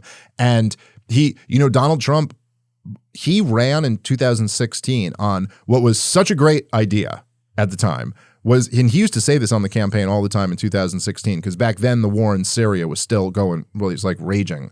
And he would go, why are we even in Syria? I don't care about overthrowing Bashar al-Assad. He goes, Russia said they're only in Syria to kill ISIS. I was like, okay, well, we want to kill ISIS too. We're against the terrorists. He goes, so why don't we stop trying to overthrow regimes in the Middle East, work with Russia to take out all the terrorists, and then we could just leave the Middle East, and then we could all be friends. We could be friends with Russia. And he openly ran on that. I was like, yeah, that's a great idea. Except then you get in there, and the media is saying you're a Russian spy every single day, all day long.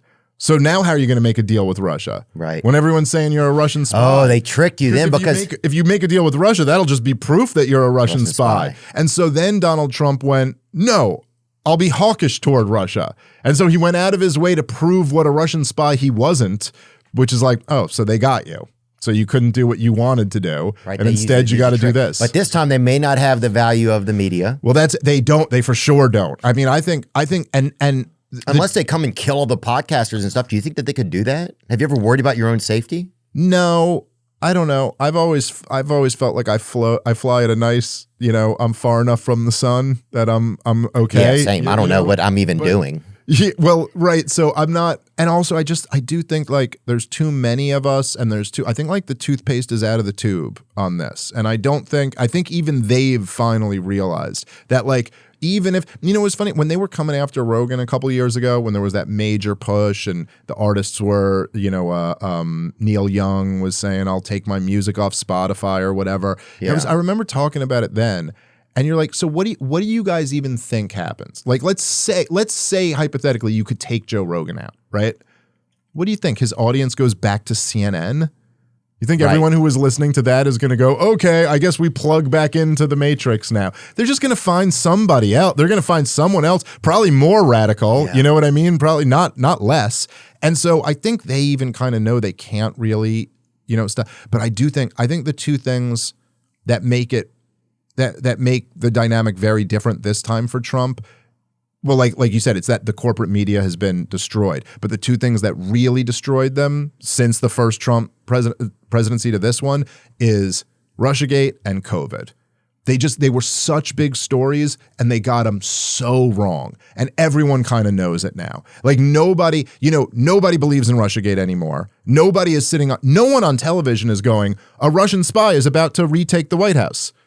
None of them are saying that. None of them are saying, hey, we were wrong about all of that. But if they weren't wrong, why wouldn't they still be freaked out about it? I'm just amazed that none of them ever come on and said, hey, you know what? I want to apologize for wasting your fucking time. That's what I want to do. I want to apologize that we didn't care enough to even really look into things truly, and that we wasted your time. That would be like a real thing to do, right? Like it's like, that's why sometimes you're like, are the people running this thing, do they have any human feelings? Because that's why I don't see a lot. It's like, you would think if you really cared about your customer base at all, right? Yeah. You would go and say, hey, I'm sorry, I got this wrong. This was wrong. Or we didn't know it was wrong, but we didn't even try to do our best practices. We got caught up. Something, right? No, listen, man, I mean, they fucking hate this country, and they hate the people of the country. And I don't like just say that to be like, to make a sensational claim, but it's like, if my kids were hungry and I was feeding other kids, like what conclusion could you draw from that other than like, you don't love your children. You hate your own children, because that's like your number one responsibility. What do you mean you're feeding other kids while your kids are going hungry? Yeah. It's just too evil to even wrap your head around. And that's literally what our government does. Dude, yeah, especially right now. What they do is they feed other countries that don't need it, by the way. Not just the ones who maybe do, but ones who don't, while our people are here like starving. I mean, I'm not trying to like overstate it. Like there's mass starvation, but I mean, I should say surviving a hurricane or fires or whatever. Oh, I agree. I was thinking today, I was like, hey, well, Ukraine, Zelensky, can you give us back some of our money so we can pay our teachers better, so we can feed people who are starving in our own country, so we can get homeless people off the streets, so we can help cure some of our mental health, so we can help repair some of this fire damage for people that were uninsured, or help the displaced people that are over here.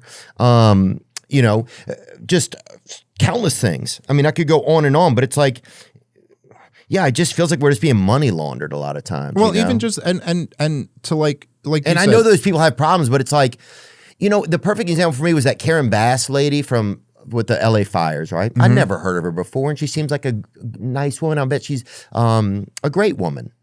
But she was in Ghana, unless she was on vacation. She was in Ghana, Africa, while this was happening. And if she was on vacation, then she should be able to do whatever she wants, and she should be able to do whatever she wants anyway. Just in Los Angeles mayor freezes up. This is exactly how people should be treated. Do you owe citizens for being absent while their homes are burning? Do you regret cutting the fire department budget? Do you think you should have been visiting Ghana while this was unfolding back home? But can you look up, was she in Ghana on vacation? That's what I need help on. But she's in Ghana. But it's like, why are you even in Ghana? Like, you're the mayor of a town. And they knew that like big windstorms were coming, and they knew that like this is a danger, with wildfires and stuff. So it's just, you would expect you'd be around there. But it is, it's hard to point fingers at this point, though. Like, it's like, obviously things were bad. They had their reservoir that was dead empty, that was like, took countless millions of dollars and held millions of gallons of water.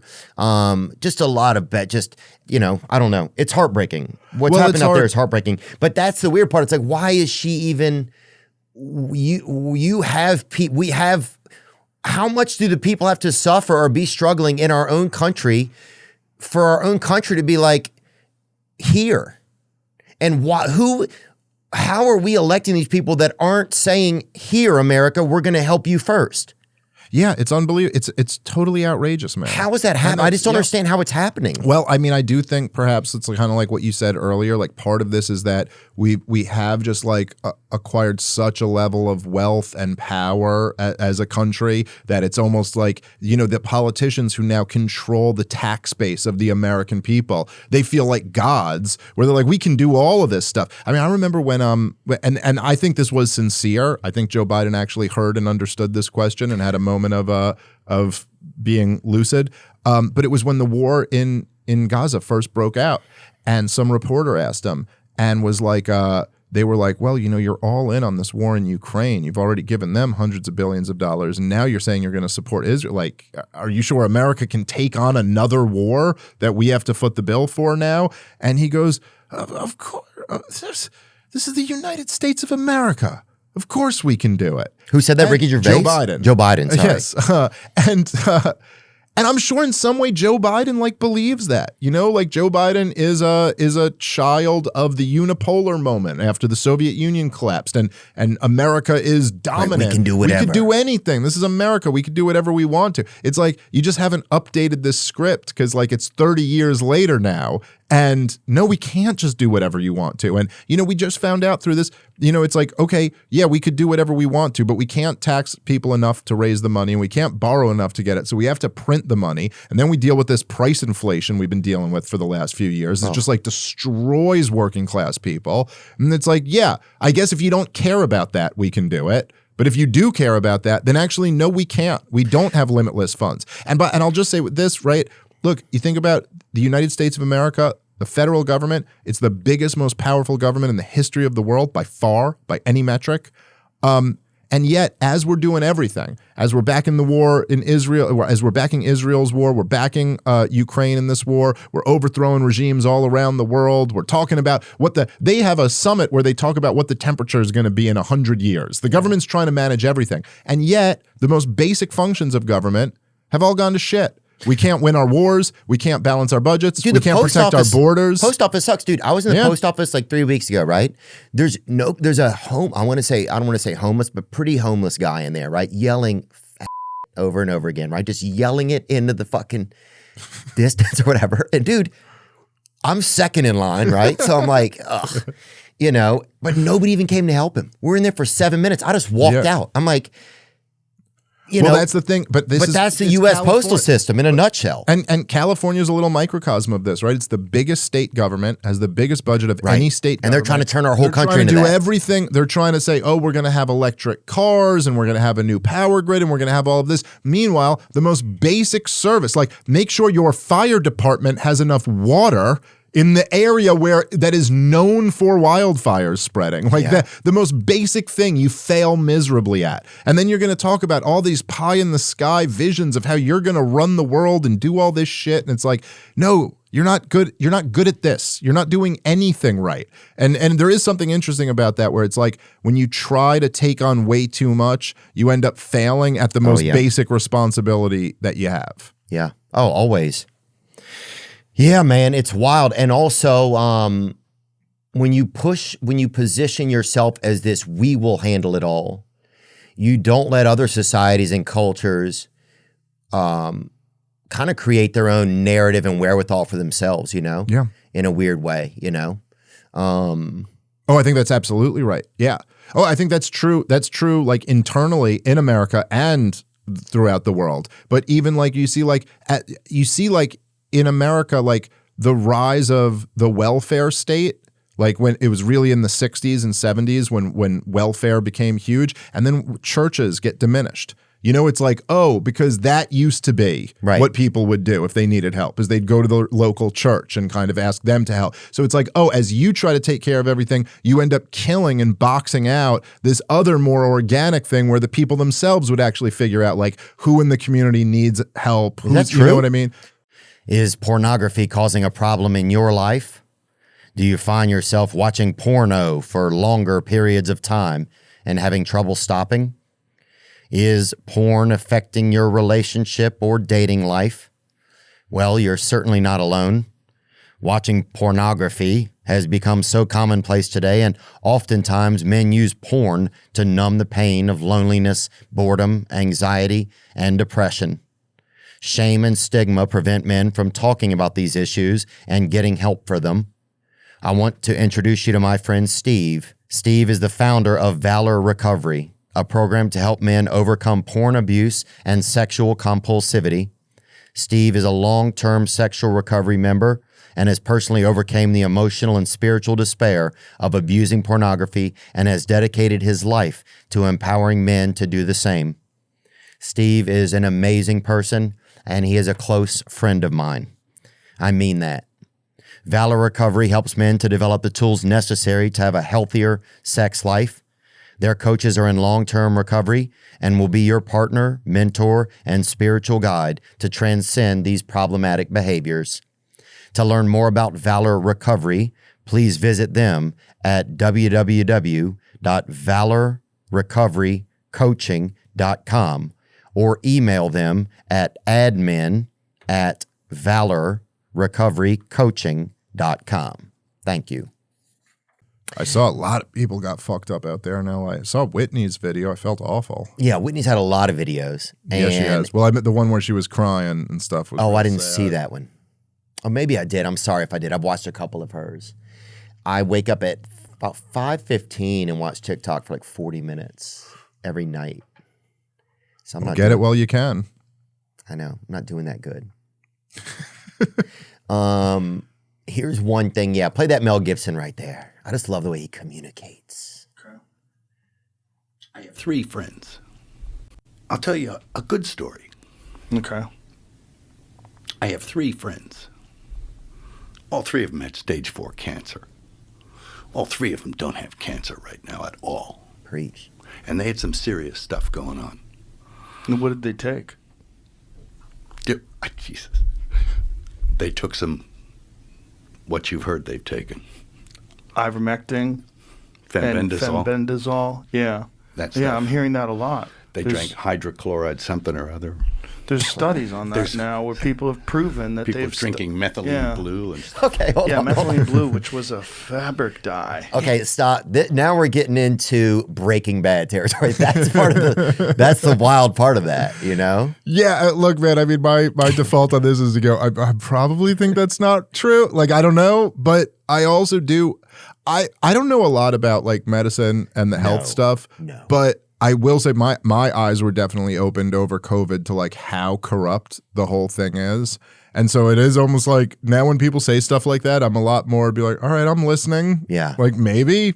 Yeah, maybe over it 12 is. ounces. Give me 12 ounces of methylene blue. You know what I'm saying? I'll try it. I don't know. Yeah. I mean, like if I had Give me a stage 4 chaser. If I had stage 4 cancer and like they were like, there's nothing we can do, I'd be like, hey Joe, can you get me Mel Gibson's number? I want to talk to him and his buddies about what they did. I don't know. Why not? Oh yeah, I would be drinking fucking pool water or whatever happened, you know, whatever it needed. What was one thing else that happened the other day? Yeah, we're supposed to start shooting a movie. Me and David Spade wrote a movie, and we're supposed to start shooting it last week in LA, but the fires. So now it's just up in the air. It's been like kind of bizarre, you know? But the weirdest thing about LA that I'm hearing is like, I'll get a text from a friend or talk to a friend who's crying, you know, their home is burnt down. Then I'll get a call from a friend who's like, hey man, do you want me to go over by your place and move your car to my apartment or whatever because in case the fire switch went? And I'm like, I think I'm okay right now. And I was like, what are you up to? He's like, I'm going to a couple auditions today, you know? And so it's just such a crazy. There's like, still normal shit happening in the middle of all of this. Yeah. yeah. Yeah. It's interesting. And that guy lives right, I mean, he's going along the 405, like right where the border of like where the next evacuation, it's It's amazing. I remember when I lived there during some of the last fires, you'd be driving the 405 and there would just be fire on both sides. And it almost feels like it's like that what's that place in Florida with the adventure park or whatever? Six Flags. It almost has us, because you can't believe that it's real. I know what you mean. And you're in Hollywood where shit is, a lot of things are made and manufactured and created. So you're like, well, of course this isn't real. Well, it's one of the things about cities that are real strange, like these modern cities where there's millions of people. And I saw this a lot during COVID, particularly in New York and LA, where it's like, it's almost like there's nothing that people won't just adjust to because they're kind of trapped there. You can't really get out. You can't, and so it's almost like, all right, well, they're doing this now. All right, I guess we got to live that. In New York, it's just like, all right, there's homeless people all over the subways. That guy's jerking off. I guess I got to just like walk around him and get to my work because I got it. What else am I going to do? Better bring my cumbrella with me. Right. Yeah, this is the kind of stuff it was. This is very intense. This must have been 2017 from Andrew Mutz. This is a video. Wow, that's a wild picture. But bro, this same highway, same spot, Skirball Drive. Keep playing that for a minute. I mean, that's insane.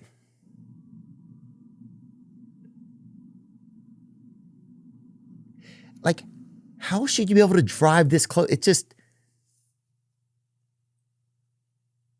I mean, yeah, there's something very bizarre about the like juxtaposition of just going about your daily life while this craziness is happening right there. People live there. There's people. Yeah, like someone right melting. now in that car, like someone's wife calls their cell and they're just like, would you mind stopping at the store on your way home? Yeah. Like we're out of milk or whatever. And they go, okay, fine, I'll stop by there. And then just look out their window and they're like, oh, God's angry. All right. Yeah, gosh. Hey, Siri, play Spotify, play Firework by Katy Perry. You know what I'm saying? There's somebody picking up a song and then realizing, oh, maybe not right now. Or some guy smoking. It's like, oh, it's already fucked anyway. You know? Yeah. It's like, what, is this really going to be the problem? It's just people are still going to be people. What else was something else that I wanted to talk to you about? Oh, some of the Trump's picks that you're not excited about. Marco Rubio at the State Department, I hate. And what does the State Department do? Well, I mean, it's a pretty big responsibility. I mean, the State Department basically interacts with the rest of the world on behalf of the United States of America. And in recent years, I mean, the State Department is involved in a lot of war making, even as much as the Defense Department is. And I mean, the two examples I could think of, like right off the top of my head, were the war in Libya. Overthrowing Gaddafi was enormously led by the State Department under Hillary Clinton. And in 2014, backing the Maidan Revolution that overthrew Yanukovych in Ukraine was mostly done by the State Department. And so Marco Rubio is like a real neocon war hawk and has been for many years. What does neocon mean? Well, neocon at this point has kind of, like, I'm using it in kind of the informal sense. It's basically just come to mean like the war hawks who push for war after war. Oh, they want war. Always more regime change wars, always the next target, always the next thing. The neoconservative, like the Marco Rubio is not a self-described neoconservative. The people who actually called themselves neoconservatives was actually like a small group of people. This is, the Wikipedia probably has some good information on it here. But these were guys who really took power under George W. Bush. A lot of them were in Reagan's government and in George H.W. Bush's government, but they really took over when George W. Bush was in power. But yes, Dick Cheney, Richard Pearl, Douglas Feith, all these guys, Paul Wolfowitz, Elliot Abrams. Do we think that they make money off of war? Well, it's a fact that a lot of them work at think tanks that are funded by weapons companies. It's a fact that Dick Cheney was the CEO of Halliburton. I mean, like, these things are true. So they are connected to interests that make lots of money off the wars. But so they're a lot of them basically were not all, but a lot of them were Jewish. And a lot of they were leftists that came over and kind of became conservatives in the second half of the 20th century. And in the 90s, there was one major think tank that was called the Project for a New American Century. And they basically wrote out all their plans of like what they wanted to do back in the 90s. And the major thing was that they wanted the Project for a New American Century. The idea of it was that, right, so it was a neoconservative think tank in DC. And a lot of these same people, I mean, Robert Kagan and William Crystal were the guys who founded it. But if you look through the name of signatures, you'll see Dick Cheney, Donald Rumsfeld, Paul Wolfowitz, Richard Pearl, a lot of these guys. Now, they basically, this was, if you could imagine, in the 90s, this is right after the Soviet Union collapses. This is what Charles Krauthenheimer, who's another neoconservative who's dead now, he called the unipolar moment. And what that meant was that it was like, hey, for the first time in the world, for the first time in the history of the world, there is one global superpower that is more powerful than any other country that's ever existed. Now that the Soviet Union's gone, it's ours. So what do you want to do? Now, there was this big divide amongst conservatives. A lot of conservatives, what are called the paleo-conservatives, it was like Pat Buchanan and guys like that, they were like, well, now that the Cold War's over, we can come home. We were fighting this war because it was the Cold War, because it was the Soviet Union. But now that the Soviet Union's gone, we can disband NATO. Come on home, listen to some Don McLean. Yeah, that's right. Close all the bases, bring everyone home. We could go back to being a normal country, was the idea. We don't have to rule the world. We were never supposed to rule the world. In Pat Buchanan's idea, they were only doing this because the Soviet Union existed. But then there were these neoconservatives, and they went, no.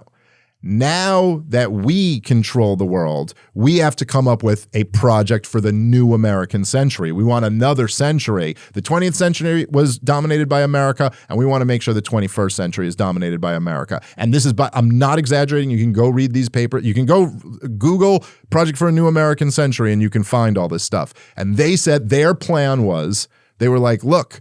A statement of principles they released on June 3rd, 1997. Yeah, if you go to the calls for regime change in Iraq, they might have a good link there.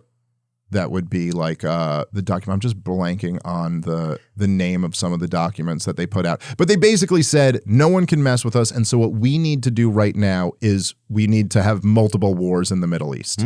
We need to have regime changes and get rid of all of the old allies of the Soviet Union, put in our people who we like. Specifically advocating regime changes through a determined effort to remove Saddam Hussein from power in Iraq. The letter suggested that any strategy aiming at the eradication of terrorism and its sponsors must include a determined effort to remove Hussein, even if no evidence linked Iraq to the September 11th attacks. Well, listen, you got to understand, a lot of this stuff was written, this is in the 90s. This is before the September 11th attacks that they were talking about getting rid of Saddam Hussein. Wow. They actually say there's one paper, and this is what the 9/11 truthers, they would love to hang on to this. So they said they did 9/11 because they wanted this to happen. Well, there's one thing, it was in the 90s. I can't remember what year it was, but you could find this. But they say, basically, they go through this whole thing of how we really want to overthrow Saddam Hussein in Iraq, and then we want to fight multiple wars in the Middle East and have multiple regime changes. Wow. And they actually said in the paper, they go, but it would be very challenging to get enough popular support to do something like this short of another Pearl Harbor style attack. So they literally say, we really kind of need an attack on America in order to work up enough support to go fight these wars. Now, that isn't proof that they did 9/11, but it does certainly indicate that they know the recipe. Well, at the very least, when 9/11 happened, they went, yes, now we got our time. So this is one of the worst, the worst thing that ended up happening was that when 9/11 happens, George W. Bush is president and all these motherfuckers are in power. So they got their opportunity. And right away after 9/11, and we know this because the 4-star general Wesley Clark himself said that he was out of power at the time, but he went to the Pentagon and he said that he saw plans late 2001 already drawn up for the invasion of Iraq. So like as soon as 9/11 happened, they were like, okay, we're going to use this to go overthrow Saddam Hussein. Now, all right, if I could pull it back a few years before 9/11, in 1996. Hold on, and in a report just before the 2000 election that would bring Bush to power, the group predicted that the shift would come about slowly unless there was some catastrophic and catalyzing event like a new Pearl Harbor. Yeah. So that's, this was their words. And that's all the PNAC or whatever? Yes. This is PNAC, the Project for a New American Century. Okay. Now, a lot of these same people involved here, but there was a letter. Okay, there was a letter written. Dark artists, huh? Yeah. So check this one out. In 1996, so just 4 years before this report, there's a letter that was written by Richard Pearl and it was not Douglas Fife. It was Richard Pearl and Wormser, and David Wormser was the other guy who wrote it. And so two of these neoconservatives. And they wrote this letter. The letter is called A Clean Break, A New Strategy for Securing the Realm. And it's written to Benjamin Netanyahu, who in 1996 was the first year that he became prime minister. Okay. And in this, basically what this was all about is that the neoconservatives were saying, hey, here's the new strategy. Okay. And the new strategy is in the early 90s, you had these Oslo Accords, which were the what was known as the peace process. The peace, and that was like the Oslo Accord. It was to try to get that was supposed to help with Palestine, right? Yes. So Bill Clinton was a big deal when I was a kid. It was Bill Clinton had Yasser Arafat and Yitzhak Rabin, the leader of the PLO and the prime minister of Israel, here together to work out. We're going to do a two-state solution and we're going to make this deal. They brought them together, shook hands. I mean, after years and years, decades of bloody fighting, this was it seemed like an amazing step forward, and Israel committed to what they call a peace process. So essentially, they committed that they're like, this land that we know is not ours, that we've been occupying since 1967, we do have to give this back to you. Like, we have to give this to you and we have to have a two-state solution of some sense. We will do that, but there has to be a process that we go through. So, better than nothing at least, right? So this is what started. Now, then Yitzhak Rabin, the prime minister of Israel, was assassinated by a right-wing Israeli, by a Netanyahu supporter, assassinated him for betraying his own country and talking. But Israel was still on the hook for promising to eventually give the Palestinians their own state. And the clean break memo, and it's a little bit coded, but it's basically like, listen, we got to get away from that. We got to get away from this peace process. And the idea of giving the Palestinians their land, this threatens Israel's stability. Now, for years, okay? I could see them thinking that, though, for sure. Sure. Now, for many years, the thinking, which culminated in the Oslo Accords, right? The reason why there was this peace process is that the Yitzhak Rabin thinking was that, listen, you have the Arab world who hates Israel's guts over their treatment of the Palestinian people. And so you have to make peace with the Palestinians so that you can be friendly with the surrounding Arab world so that they don't all hate you and you can coexist and you can be prosperous, right? Now, the clean break is essentially a break from that line of thinking. And they go, no. You don't need to make peace with the Palestinians so that you can then make peace with the broader Arab world. What you need to do is overthrow the regimes in the broader Arab world that are pissed off at you, and that way you won't have to ever make peace with the Palestinians. You'll never have to give them land if we could just overthrow Saddam Hussein and then overthrow the mullahs in Iran and then overthrow Bashar al-Assad in Syria. And so they lay out this strategy, and this is the clean break, excuse me. And these are our top neoconservatives who end up in the George W. Bush administration explicitly saying that the reason they want to overthrow Saddam Hussein is because he's a problem for Israel. And when a few years later, when 4-star general Wesley Clark, who, by the way, recently in a debate with my friend Scott Horton, admitted that these plans went all the way back to 96 and not just 2001, which he had said before. But this was the famous, I don't know if you've ever seen it before, but the 7 countries in 5 years.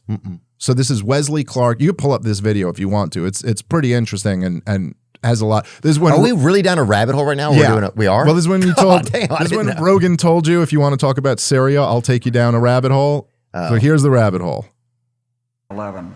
About 10 days after 9/11, I went through the Pentagon and I saw Secretary Rumsfeld and Deputy Secretary Wolfowitz. I went downstairs. So he's talking about the guys from PNAC. Joint staff who used to work for me, and one of the generals called me and he said, "Sir, you got to come in. You got to come in and talk to me a second." I said, "Well, you're too busy." He said, "No." He says, "We've made the decision. We're going to war with Iraq." This was on or about the 20th of September. I said, "We're going to war with Iraq. Why?" He said, "I don't know." Wow. He said, "I guess they don't know what else to do." So I said, well, did they find some information connecting Saddam to Al-Qaeda? He said, no. He says, there's nothing new that way. They just made the decision to go to war with Iraq.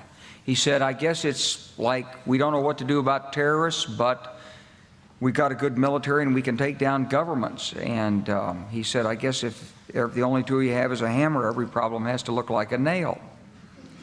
So I came back to see him a few weeks later, and by that time we were bombing in Afghanistan. I said, are we still going to war with Iraq? And he said, oh, it's worse than that. He said, he reached over on his desk, he picked up a piece of paper, and he said, I just got this down from upstairs, meaning the Secretary of Defense's office today, and he said, this is a memo that describes how we're going to take out 7 countries in 5 years, starting with Iraq and then Syria, Lebanon, Libya, Somalia, Sudan, and finishing off Iran.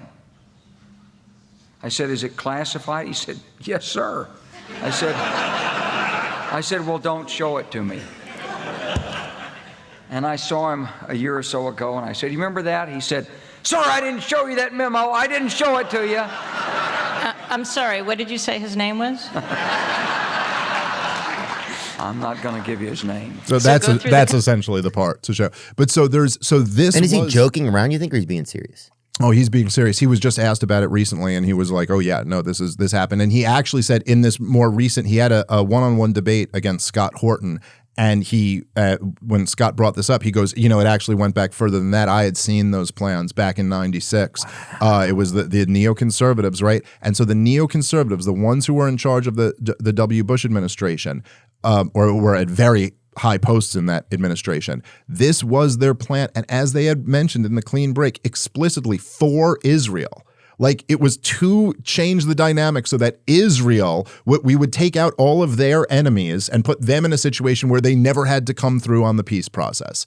And so that's why, or at least a huge part of the reason why we fought a war in Iraq, in Libya, in Syria, in why we've backed Israel through all of these proxy wars. It's all about that. And this is what, even more so than their treatment of the Palestinians, this is the thing that I'm furious at Israel about. It's like, what is with this like pressure of like lying my country's people into war after war after war that does nothing but create disasters for us? Well, we're always looked at then, certainly I think as you start to get looked at as the bad guy, if that's true. Yeah. You start to get looked at the bad guy if you invite me to come help you. Or if I have the bullets, and you have me come along and fire the gun, even if you give me the orders or whatever, I'm still a murderer, Right. I'm still complicit. A clean break, a new strategy for securing the realm, is a policy document prepared in 1996 by a study group led by Richard Pearl for Benjamin Netanyahu, then Prime Minister of Israel. Key points: abandoning the Oslo Accords, and the concept of a land for peace, reestablishing the principle of preemption rather than retaliation. So just to be clear, because again, they're saying these in kind of like, and this is how they talk about it, right? So it's all coded a little bit, but abandoning Oslo means the peace process. The concept of land for peace, meaning like this concept that the Palestinians deserve their land. Get rid of that weird concept. And then number 2, think about how creepy that is. Reestablishing the principle of preemptive rather than retaliation. So in other words, we don't wait for you to attack us. We just start attacking you right away because we know you're going to. So essentially giving up on the idea of a just war, like giving up on the idea of like, oh, we were attacked and therefore we go to war. And instead, we'll just keep attacking you because we've decided you're going to attack us in the future. But now part of you, say if this is all true, right, you almost have to give Israel credit as well because they're fucking gangsters. That's another thing. It's like, no question. Sometimes people are like, you hear people say stuff about, why we're fun Israel and this and that and why, but then you're also like, well, if like they probably, like they did it. If we're still playing by all these old rules of like, like Game of Thrones style shit and fucking, it's a dog eat dog world and occupying land and all that kind of stuff. If you're still playing Risk, right? Yes. But you're convincing everybody that we're not playing that way anymore. but you're still playing that way. It's fucking really gangster. If might makes right, and the only thing that matters are the laws of conquest, and who's winning is winning, then okay, sure, you got to give it to them that, like, hey, you've done it. But okay, if that's your feeling, then fine. But then you don't get to cry these tears about, oh, October 7th was so horrible and they did this to us. Because, hey, you're just playing the game of might makes right, and whoever can kill the other side can kill the other side. Yeah. And then also, okay, even if you're playing by those rules, I'll respect gangster. Like, I respect gangster, sure. Yeah, I just want to know what the rules are. But right. But then at the same time, you also got to understand that we live in a new world now, and like all the stuff we were talking about before, like people can talk about this stuff now and people can communicate. And I'm sorry, but if that's the case, then what I'm rooting for is what's best for my country. And none of these wars made my country better. You know, in fact, they made it much, much worse. You know, all we got to show for the war in Iraq is you know, thousands of our bravest young boys dead, tens of thousands of them killing themselves in the wake of it, tens of thousands more injured and horribly just a shell of themselves. And unsure of what they're, I think, and I don't know if people would want to admit this or talk about it, and it may be anti-American for me to say it, but I think the definition right now of being American is frayed in some ways, but what they were fighting, I mean, the truth of probably closing your eyes at night and be like, well, what was I fighting for? You know? Yep. And maybe that's messed up. Is that messed up of me to say that? No, I'm just speculating. I don't know. No, I don't think so. I've heard a lot of combat vets say the have? same thing. Yeah. So I don't think that's messed up at all. Yeah, I mean, what was that fighting for? I think that's right at the core of why they had, you know, there were wars, you know, like World War II was much more bloody and vicious than any of the fighting in the terror wars, and we didn't have suicide rates the way we do now. And I do think a huge part of that is because, like, those guys felt like, hey, we were liberating Europe. Like, they didn't come back and feel like, oh, what the fuck did I even do that for, you know? And a lot of these guys, they come back and they're like, oh, I was straight up lied to. Like, I was lied. Oh, I was just a pawn in some rich guy's game, and that included me like doing all types of shit to people that is very hard for any civilized person to do. Oh, your conscience can't. It's a teeter-totter. Well, you immediately, you know, you put yourself in a crazy situation. So, like, look, if I'm going to break into your house with a gun, like, once I've already made that decision that I'm going to break into your house with a gun, whatever justified me to getting to that point, there's a whole different dynamic where now, like, okay, I could say, hey, I'm just trying to break into your house with a gun. I'm going to be the good guy here. But if I break into your house with a gun and you run up at me with a gun, I got to shoot at you now. And then once that's over, if I'm back home, you go like, I mean, from this guy's perspective, I broke into his house.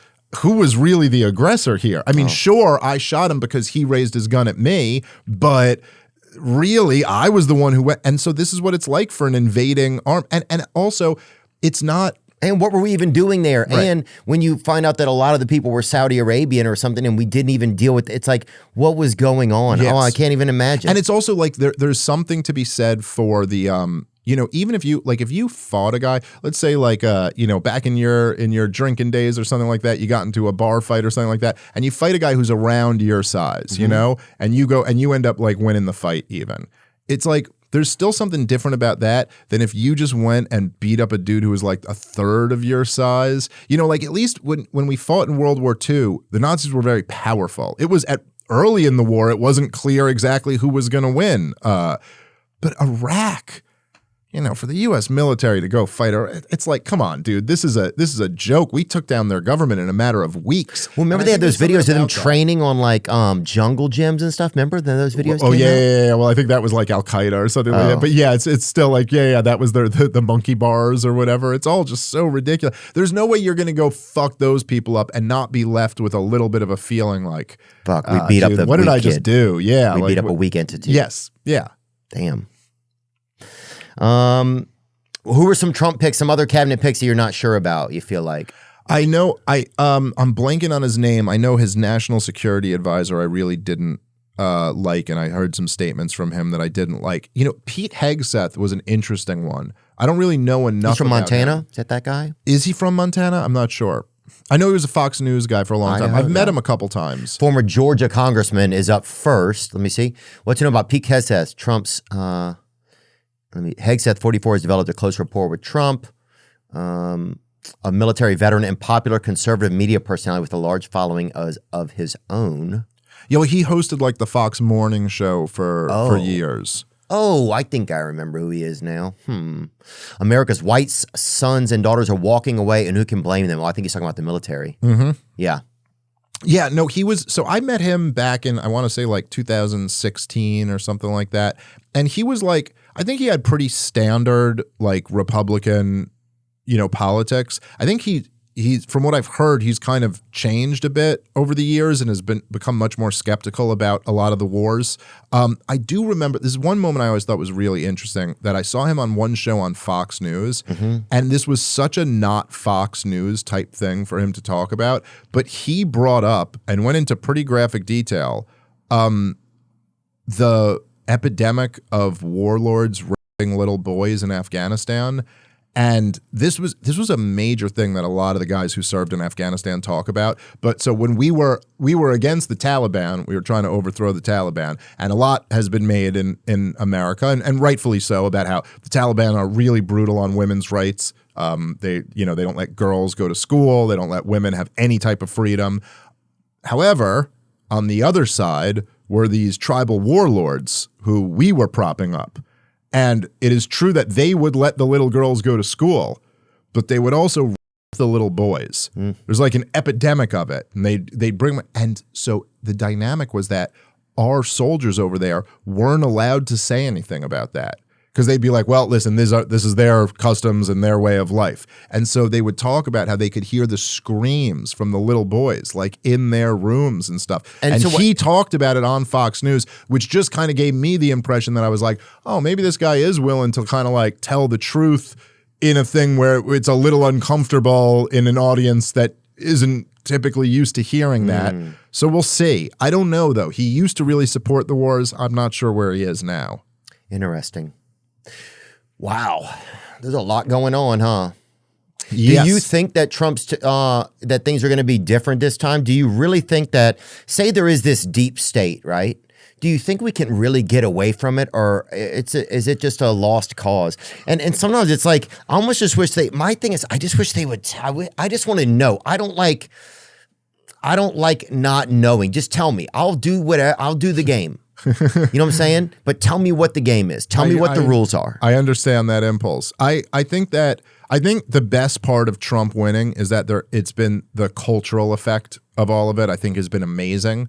Like, I really think everything, like, from November to now has just been great. It's been great. There's been this big reset that we needed in America. It's like the corporate media is crumbling, wokeism is receding, like the insane kind of political correctness of the last few years seems to be like largely defeated. I think all of that is great.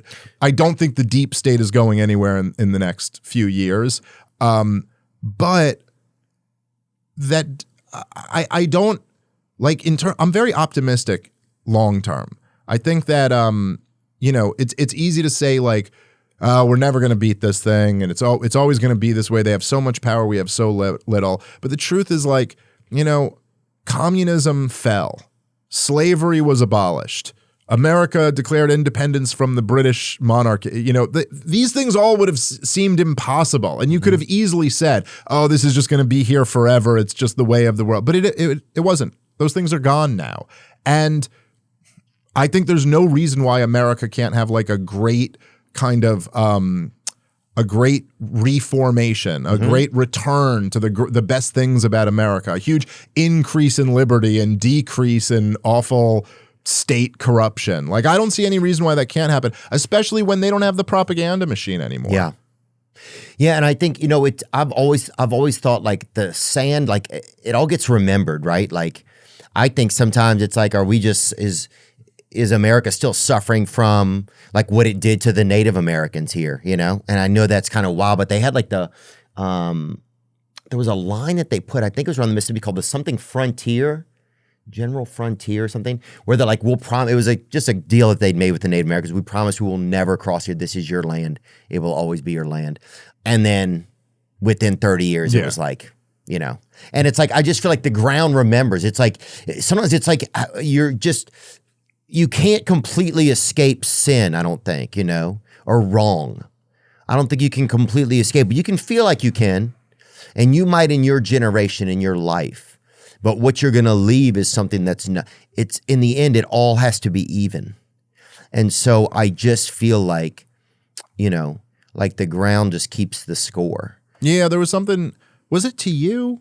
I can't remember, but there was something Jordan Peterson said about that he was like, how you can't get away with lying, how you can't like twist the fabric of reality and it not snap back at you. And there is something to that. I don't know if it's exactly perfect, but like there is something to like where no matter what, it's like, it's true like in a relationship. Like, if you think like, oh, maybe you're like, oh, I could get away with treating my wife shitty. And maybe you even can because she'll take it for a while. But like ultimately there's going to be a price to pay for that. You kind of can't get away. There's going to be a Dateline episode. Yeah. And people are going to side with her. You know what I'm saying? Yeah. Like it's all going to, you can't.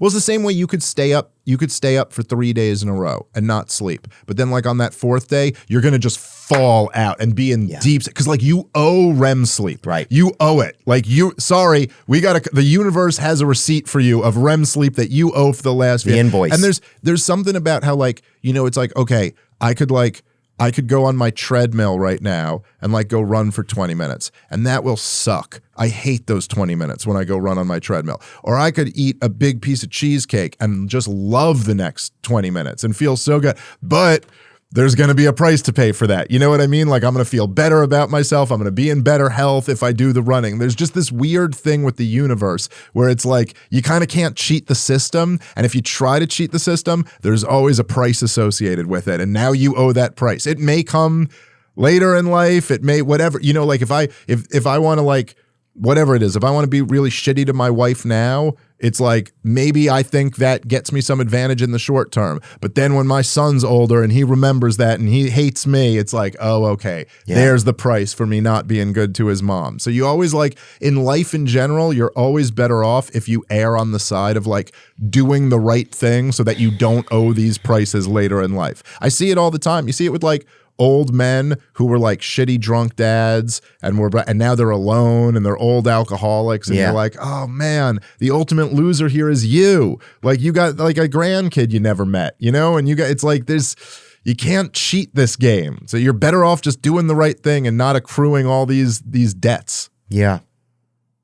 What do you think about Elon and Vivek? Do you think that is that really something that's going to have an effect on things? Who do they have to answer to? Because they're not an actual government entity. Yeah. Is that correct? Yeah. So it's ridiculous, but it's also really interesting. And Donald Trump just gave them a made-up department that they're in charge of. So they're not technically a government department. Department of Government Efficiency. Say department, but it's not a real government Department of Government Efficiency, DOGE. So it's not real. But I've been saying this for a while. I feel like we've entered this kind of like privatized communism, I call it, where, and you could call and this wouldn't maybe be considered communism, but it's privatized democracy, right? It's like we don't have the post office anymore. We have Amazon. Right. We have email. It's like it's all been privatized, right? We don't really realize it. There's still everybody's like the government sucks. It's like, yeah, but the government's a company now. It's some other company that's doing the shit that the government used to do. Well, right. It's so instead of the game, because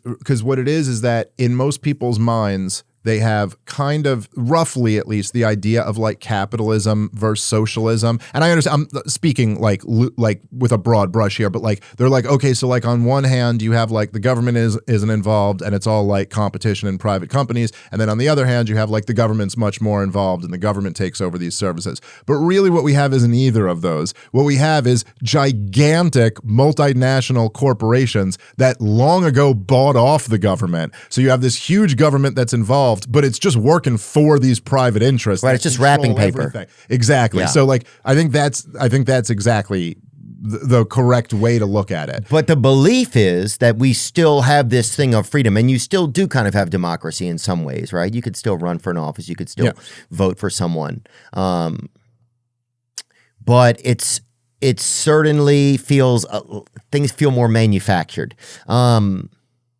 Yeah, like even like that's why I think the uber wealthy, they don't care that much about the police and shit because they have their own security. They're not fucking worried about that. Well, right? That's the crazy thing, and it's been one of the things that I think turned Americans against Hollywood. But there's something about like kind of the like elite progressive, like the people who lecture everybody else about guns and support gun control, but they have armed security. Right. The people who are offended that Donald Trump talks about building a wall, but they live in a gated community. The people who, go Talk about climate change, but then take private planes jets. everywhere. Dude, you could go endless examples of this. They talk about you. If you're upset about what they're teaching in your local public school, they say you're a bad person. Meanwhile, their kids go to private school. They don't have to deal with what's going on in the, you know what I mean? It's like they're totally insulated from the effects of the policies that they support.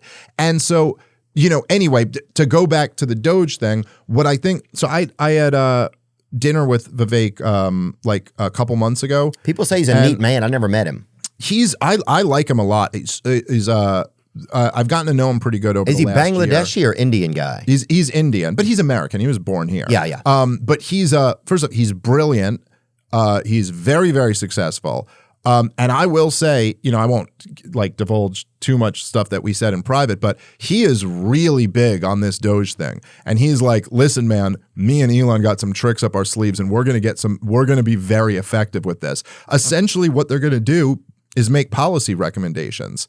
And their recommendations already are going to be massive cuts in government spending, which is, I think, the absolute correct answer. Me too. And so I'm at least excited to see that like that's being interjected into the public. And him and Elon are both, these are brilliant guys. So maybe they could really come up with something here. I agree. Well, it's just amazing how our country keeps going more and more in debt. In the end, we're going to have a loan to some other country, and that country is just going to be like, now you belong to us, right? Or the whole thing has to like crash, and then we're setting ourselves up for failure. And even just now, right? Yeah, and I don't want to sound too gloom and doom too. So. Well, but even just now, it's like forget it. Like the debt is a major problem, and we're going off like the fiscal cliff, and we're not going to be able to keep this up. But even just right now, the reason we're racking up so much debt is because the government spends so much money every year, and that is the corruption. It's not like a symptom of the corruption. It's like you got an organization in Washington D.C. that by force extracts $6 trillion of wealth away from the American people every year, and then give it out to their connected friends. It's like the most it's laundering. Yeah, it's the most criminal shit in the world you could imagine. The only reason why we don't think of it as criminal is because it's so big and successful. But if anyone did it on a small level, you'd be like, oh, I know what that is. That's a gang. That's a crime. Like that's and like I said before, the other big thing is that in order to have such a big government, what you need is, because you can never tax people enough to pay for all this shit, and they can't even borrow enough money to pay for all of it. So they have to just constantly be printing money. And that sends us into living in an inflationary world where everything's constantly getting more expensive and the value of your dollar is constantly going down. And again, this is, if you're rich, it's fine. If you own stuff, you can kind of protect yourself from it because the value of your assets goes up too. But for middle class and working class and people on a fixed income, this just destroys them, absolutely destroys them. Look, the price inflation over the last few years has just like, I don't even know, the Federal Reserve keeps numbers on this stuff, but I don't know if they've done it over the recent wave of price inflation, but how many marriages get destroyed by this? Oh, yeah. Like people commit suicide over stuff like this. They don't care. And they don't think about that. It's the same way they didn't think whenever they don't care. It's the same way they didn't care that every AA room and meeting was going to shut down when they started COVID, or whenever COVID started. It's the same way that they didn't care about the pill epidemic that's taken hundreds of thousands, 600,000 lives, and not to mention the ripple effect of those deaths that have broken the hearts of mothers and children and wives and husbands. They don't care. That's what it feels like anymore. It feels like they don't fucking care. So what can I do now? Well, it's also, then also, I also have to remember that throughout history, people have lived in this exact same space, feeling like their government did not care about them. And worse. Much worse. And much worse. You're right. So that's why I think other countries are like, well, welcome. Yeah. Welcome to what it's really like, to exist. Yeah, okay, fine. But like at the same time, that doesn't mean... we should have better. Yes, that's right. Look, so there's lessons to take from all of that stuff, right? Like there are people, in the 20th century, we had 2 world wars, Like, Yeah. tens of millions of people just got caught up in this for no fault of their own at all. And I'm not even talking about just like the standard textbook history. Like, there were people who just happened to be Germans. You know what I mean? They didn't necessarily even support the Nazis or anything like that. There were ethnic Germans. Daryl Cooper just put out the prologue for his new World War II series, and the first one is so good. But all talking about, like, and this is like a forgotten chapter of history, but after World War II, ethnic Germans, not even living in Germany, weren't even living under the Third Reich, just in Eastern Europe, just got totally, like, slaughtered by the millions, and beaten and ethnically cleansed. Like, there were so, and that this is obvious. I only lead with that because it's like the one that people don't know as much about. But like, obviously there were Jews who just happened to live in Germany or in Eastern Europe. There were Russians and Poles and just all types of people who just got destroyed. So no, okay, people have had it much worse. But at the same time, I do think it's your point being, you know, especially when you see like the corporate media and you see the way they freak out over January 6th. The way they freak out over, you know, whatever it would be. The latest thing Donald Trump says. And then you sit there and you go, 100,000 people die of overdoses in this country every year. And by the way, calling them overdoses is not entirely accurate. Poisoning is a good term. Yeah, poisoning is more. I mean, when you're talking about the fentanyl thing, I mean, at least for me, when my whole life, when I thought of what the word overdose meant, what overdose meant to me was essentially like you become such a drug addict that you build up such a tolerance that you got to take so much drugs in order to get high that eventually you have to take so much that it kills you before you even get to like feel good. But that's not the same thing as someone thinking they're taking a Percocet and it actually has fentanyl in it, and then they just kill themselves. That's not exactly an overdose, no, it's right? a poisoning. Like you got poisoned. And that company didn't even face any ramifications. They're still allowed to come into America. I know it, and this isn't even something that comes up. People care, but they can't do anything. Right. Well, what I just say is like, it's just like, say like, okay, I understand that like some people broke some windows of the Capitol building on January 6th, and I understand that AOC was real scared for 20 minutes or whatever. Okay. But like that, the amount of coverage and outrage that gets compared to 100,000 of your fellow Americans being poisoned to death every year. And it's not like it's a 1-to-1, it's a 100-to-0. Like this just doesn't even come up. It's not even like a, until Hollywood is like, oh, we'll make a series about it. Yeah. So we'll make money off of it. Well, I'll say this, dude, and this is like, I'm mildly embarrassed to admit this, but as somebody who's like obsessed with this shit and talks about politics all the time, it wasn't until Bobby Kennedy ran for president and he goes, you know, America leads the world in chronic illness. And I remember being like, is that right? Do we lead I didn't even know that we led the world in chronic illness.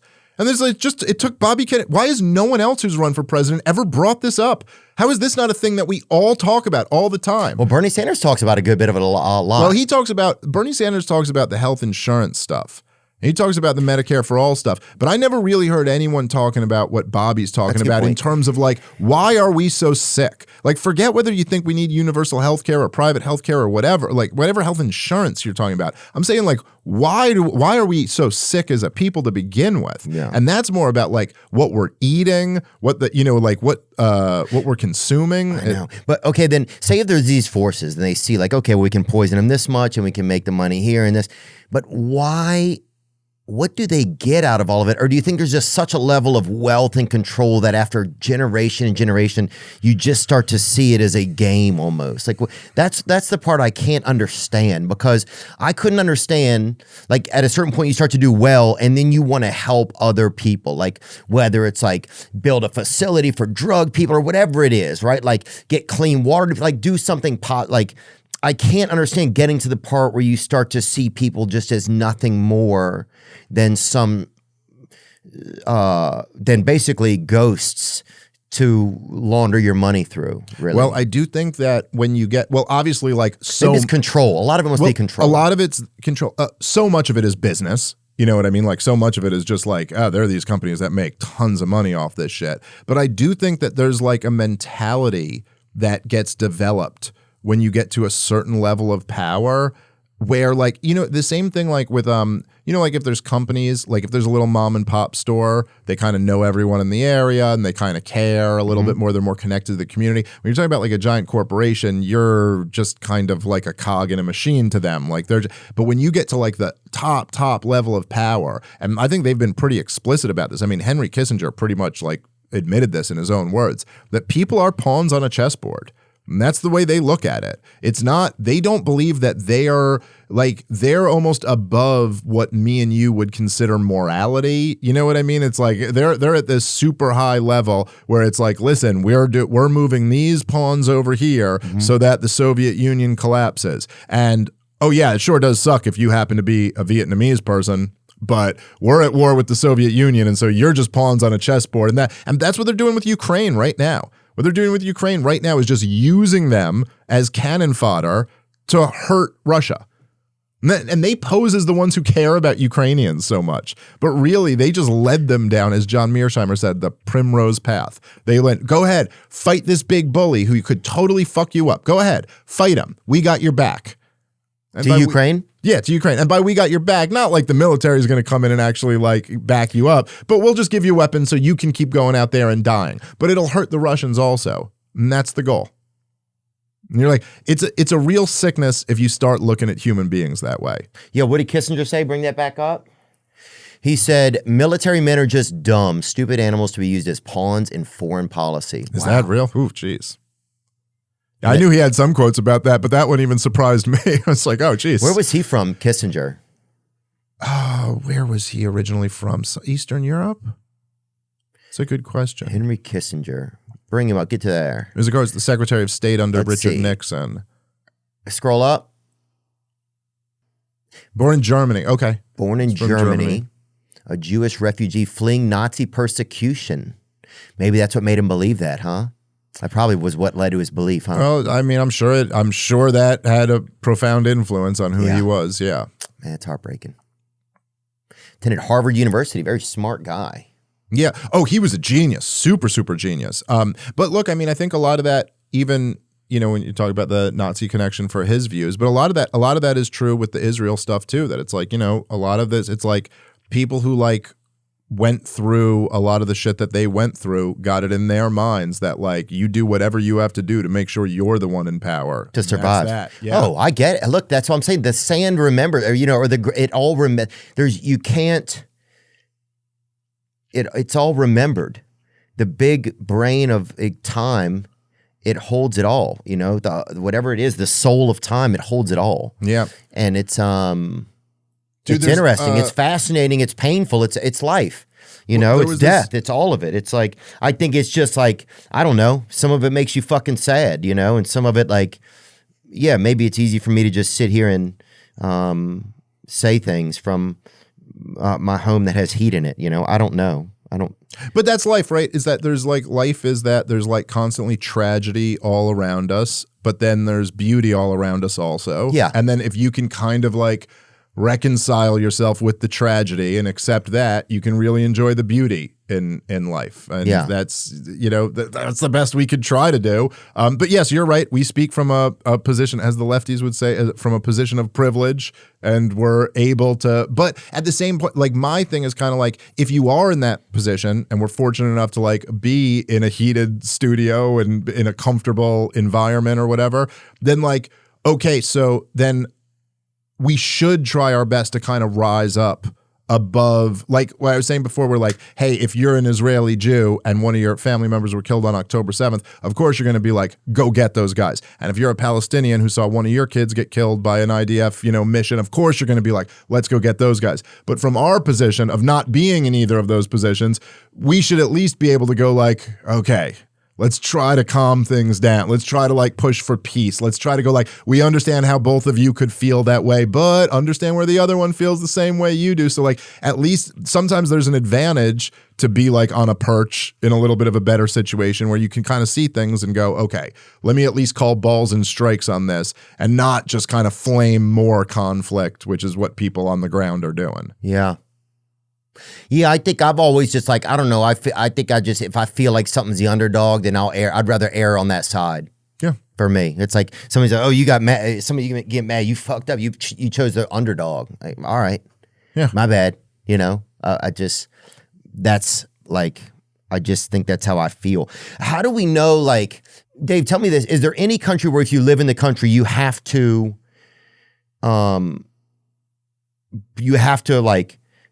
like commit to that country?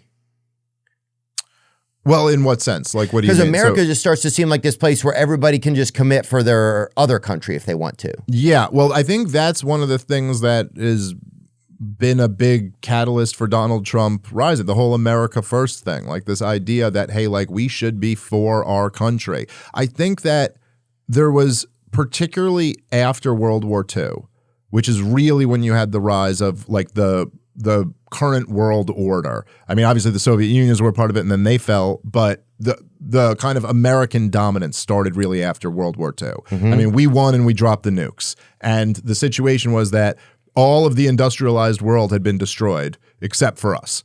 The war touched everyone, basically, every power except us. And we lost some men there, but we still came out like with the homeland. We had a big head start. Yes. Well, that's right. We got in late and we developed the nukes. And so and we used nukes. And so it was like, oh, they have this new weapon that nobody else has. And so after that, which was sick, by the way, too. Horrific. Oh, just like, I mean, totally inexcusable and disgusting. And which almost makes you wonder, do we have our judgment day coming, you know? Well, not us. We didn't do it. Well, you would hope. You would hope that the universe can pick out who was involved, at least to some degree, and who wasn't. But in some ways, you know, there's this great old John Quincy Adams quote, which I'll probably butcher, but maybe you'll pull up so I get. But it's like it was something like, if we go around the world looking for monsters to destroy, we will become the dictatress of the world, but we will lose our own soul. And that was, which is pretty profound that he said this back in the early 1800s, I believe. What does the dictatress mean? Like dictator, like the female version of dictator. Okay. So like we'll rule the world, but you'll lose your own soul or something like that. I might be butchering this quote, but that's essentially the gist of it. The point was that you're like, oh, you go dominate the world, but you lose your own soul. Like you take over everything else, but you lose the essence of who you are. Well, it's the same thing as like being like, I think like somebody like Jim Carrey or some type of a celebrity. You put so much of you out there that you are all over, but you don't know who you are anymore. Right. You and know, there's a weird there's a weird equation to that. But after World War II, America kind of took on the mantle of being like, okay, well, we're going to rebuild Europe. And there were arguments for why we should. We're going to be the defense of Europe. We formed NATO so that we could protect Western Europe because they weren't in a position to do it for themselves. And it's almost like we became then the country that was always in the business of welfare for other countries. Right. And I think what happened with Donald Trump, where a lot of people were, is that particularly after the years of the terror wars that were such disasters, is that people started kind of reassess that and be like, well, look, we're not in a situation right now where Europe is destroyed and, you know what I mean, like we're the only ones unscathed by this war. Europe is rich. They're fine. A lot of these other countries are they're stable. And we're $36 trillion in debt. Our dollar is getting weaker. Our culture is like totally pitted against each other. Things feel like they're kind of falling apart here. And so it's a different proposition to go like, hey, you know, my family is taken care of and doing really good, and I'm going to help out this other family who's like friends of ours. That's a totally different proposition than like when my family's falling apart and are broke and hungry helping out somebody else. Like that's just a different thing. And so I do think like it's healthy and normal and natural that there should be a movement in America that's concerned with America. Oh yeah, well you have people too who lost their grandfathers, who lost their siblings, who lost their great grandfathers to helping liberate other groups and helping around the world, helping be those military presence around the world, you know, and who served, and they thought that meant something, you know, that there was some value, that it meant something, that the American flag hadn't just been pitted by hadn't just been divided as if it was a conservative emblem. That's crazy to think that somebody got fucking half of America to think that the American flag stands for like rednecks or something. Yeah. Like, think about that shit. People don't want to think about that. People don't want to think that oh, that's true. There's a little part of me that took that bait. You know what I'm saying? And wondering who has put the bait in front of you, and then see the hook, man. There's a fucking hook. Yeah, well, like if loving America is right wing and free, the bait's on a hook, and Daddy. Free speech is right wing and working out is right wing. So shouldn't we all be right wing then? Like, what are we even talking about now? Like, and then I think that's all changed. It's like you have Democrats that are Republicans now. You have people that don't know. You have a ton of people that want to be libertarians that don't know what it is. And so that's one of the reasons why I think we wanted to learn from you what it is. What does a libertarian idea of healthcare look like? What does that look like? Well, I mean, the libertarian idea with all of this stuff is to like actually get the government out of the way and let there be a real market. Yeah. I mean, so much of the problem in healthcare in general is that it's not a real market like any other market. The prices, good luck even finding out what the prices are. It's the only business you could walk into where no one in the room knows what the price is. Yeah. And it's not, and because like, I remember there was one time that it was like years ago, it was I think before we got married, but my wife was like, she had a month where she had a lapse in her insurance, and so she had like 1 month without insurance before she got on mine or something. And she had blood work done the month that she didn't have insurance. So we get some bill, it was like blood work or whatever. Oh, like okay. Yeah, like taking her blood. And so we get a bill for like $1,400. And my wife calls them and she's like, oh yeah, I think what happened was she went to the doctor when she still had the insurance, but then they sent it to the lab after her insurance expired before the new one kicked in. So she's stuck with this bill or whatever. And she goes, oh, so this like fell like in my lap. So like I don't have insurance. And they go, oh, you're uninsured? And she was like, yeah. And they go, oh, we'll knock 70% off. Wow. Just like that. Now, part of you, I remember in the moment being kind of like, this is many years ago and I was, I'm doing better now than I was then, but at the time I was like, oh, sweet. We just knocked 70% off. But then as soon as I'm like, sweet, I'm like, wait a minute.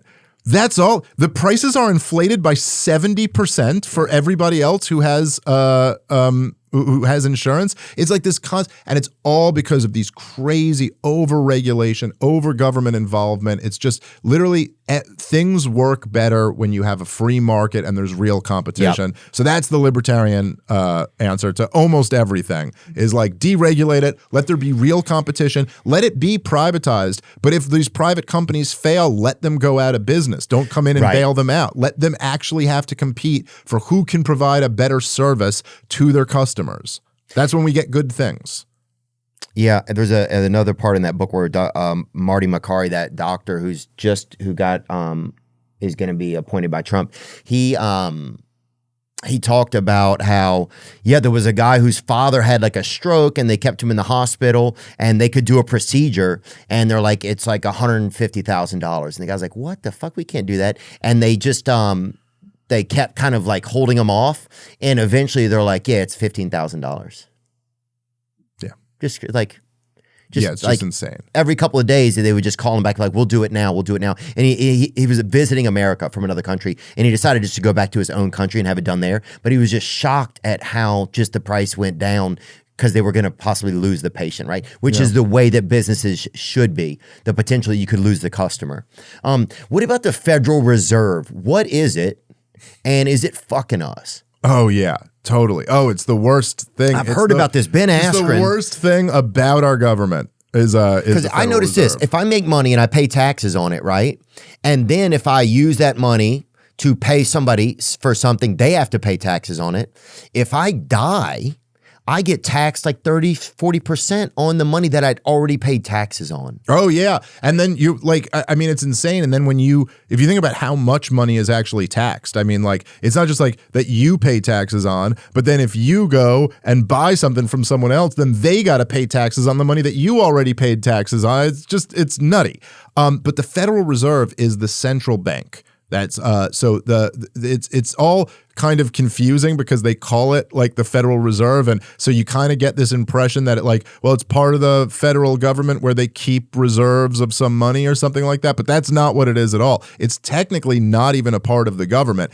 It's the worst of the government and the worst of not the government, right? So it was created by an act of Congress in 1913. Okay. It's the treasurer, the head of the Federal Reserve is appointed by the president. So it's in that sense, very much a part of the government. Okay. However, it gets to maintain its status as a private independent company. They print the money and then lend it to us. So they charge us for using dollars at all. They make money off the fact that we use our own currency that they're just given the right to print out of thin air. So they're a bank. In effect, print out of thin air. I mean, most of it's done on computers these days. But so what they do is it was created by a bunch of powerful bankers. There's a great book on this called The Creature from Jekyll Island that really goes through the whole history of it. But let's order that book, The Creature from Jekyll Island. Oh, it's a good one by G. Edward Griffin. Okay. We'll have to order it right now, but let's go back to that Federal Reserve. Great book. I highly recommend everyone read it. It's also Ron Paul and the Fed is another great book on the Federal Reserve also. But so essentially they print the money and then lend it out.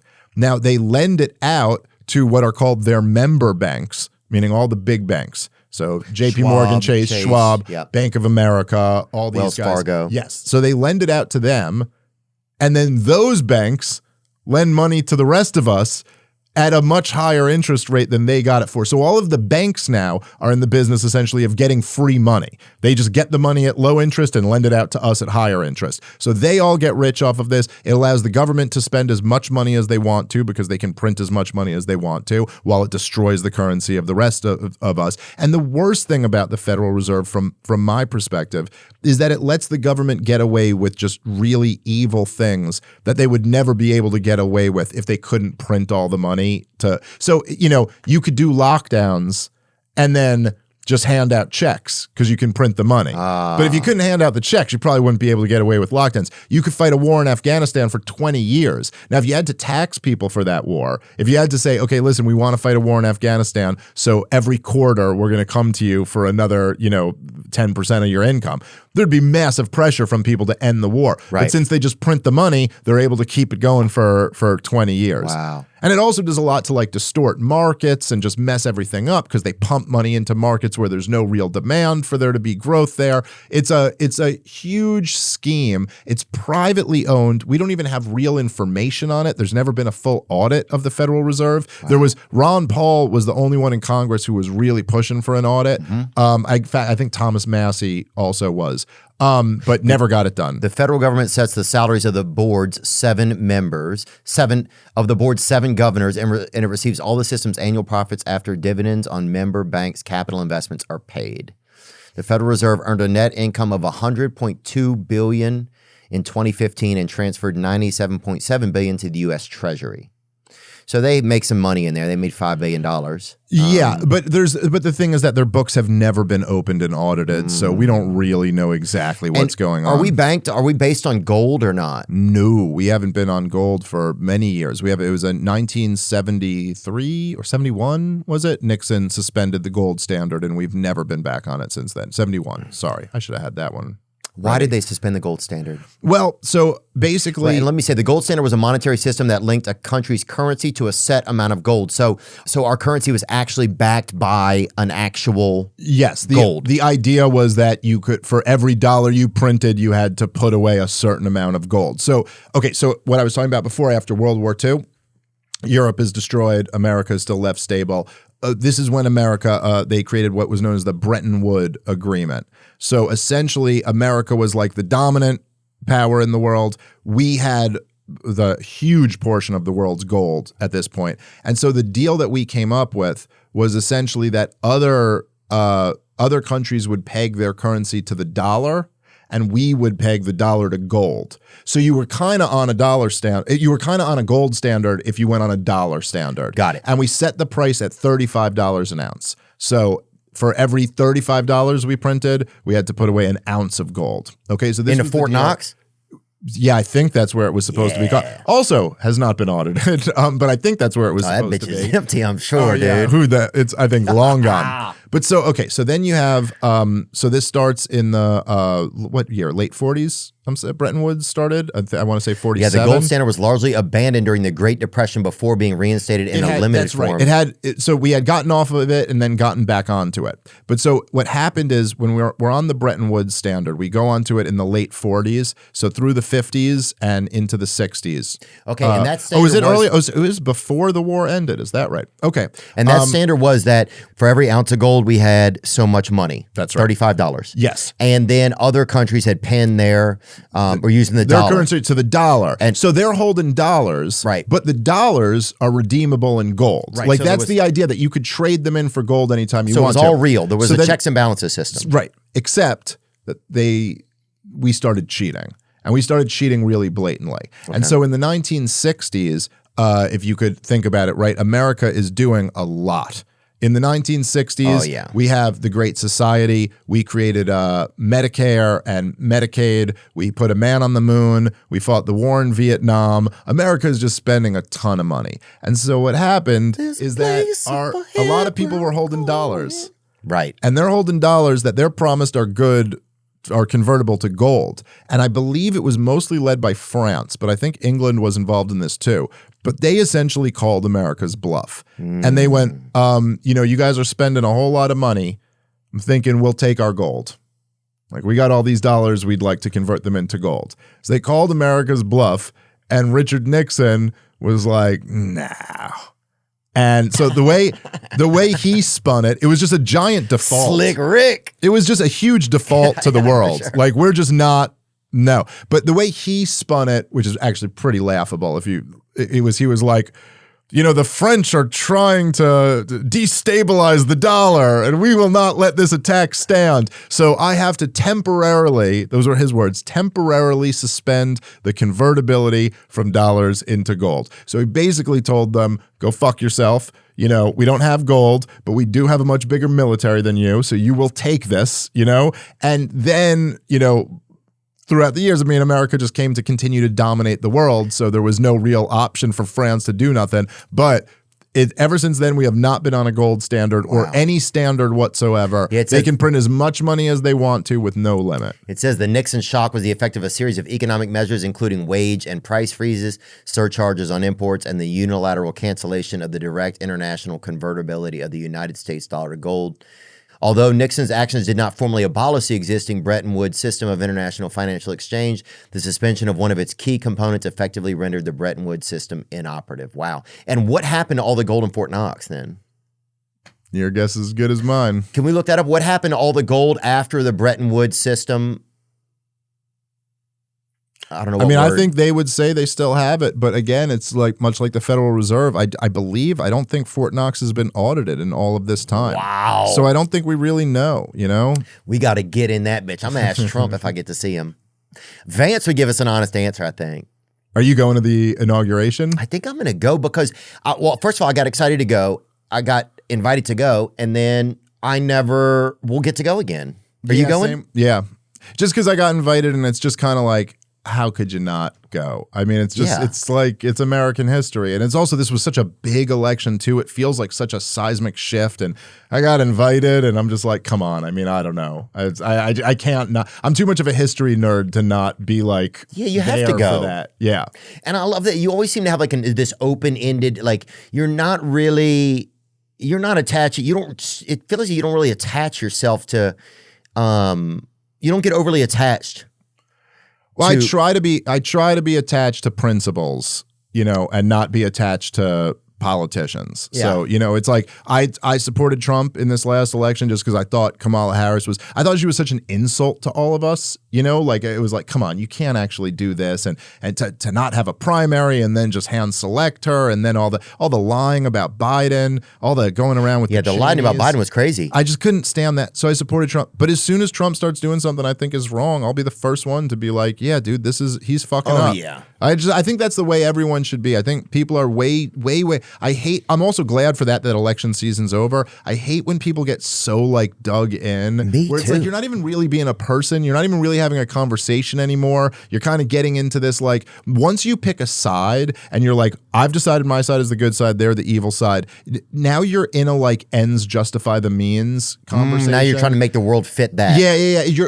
And it's also just a thing where it's like, you would see this all the time. Yeah. Especially during the election. I mean, I remember being on a couple of these shows that I do where I think I said to Piers Morgan at one point, like, I was like, maybe everyone will be willing to have a conversation in a couple weeks once this election's over. But right now, everyone's just in their dumb, like, because you get to a point where you're like, I got to just win. My side has to win. And it doesn't matter about like telling the truth. It doesn't matter about actually grappling with what the other person said. So I try my best to stay away from that. I think it's not good for you. Yeah, I think that's really how I am. I was never the biggest Republican or the biggest Democrat. I feel like I was always, I guess I voted Democrat, had voted Democrat most of my life, but I want there to be more parties than there are.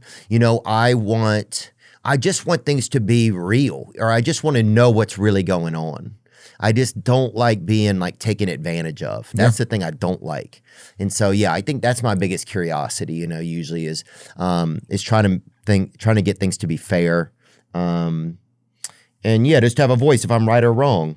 I tried to speak up for what I felt like seemed like try to be the best, or whatever I thought was the best. But then sometimes you're also so deceived, you don't know. And that's one thing that's kind of fascinating about life. And that's one thing that I think does get me up these days. It's like, what a tricky fucking little Game of Thrones we're in, right? Yep. And everybody should feel that way. And you get up and you see, where are they tricking you? Who's tricking me? Who's fucking me? Who am I fucking? You know what I'm saying? And it's crazy. And it's one of these weird things, right? Because it's like someone will, it's like someone online who you don't even know. You could see a video and someone's saying something really compelling and you're like, oh, that's interesting. And then you're like, oh yeah, but people are liars. Yeah. So like this guy might be lying to me, or the guy he's talking to about might be lying to me. And there are things like this. It's like, there's part of the thing when the people on CNN or whatever, they'll be like, there's misinformation on the internet. Like, they are right. There isn't misinformation on the internet. Did you see the thing with the Hollywood sign on fire was burning? It was going super viral. Like, everyone thought, and it wasn't. Hollywood sign. No, it was just a doctored, AI image or whatever. Yeah, I heard it burned up. There are people who will lie to you,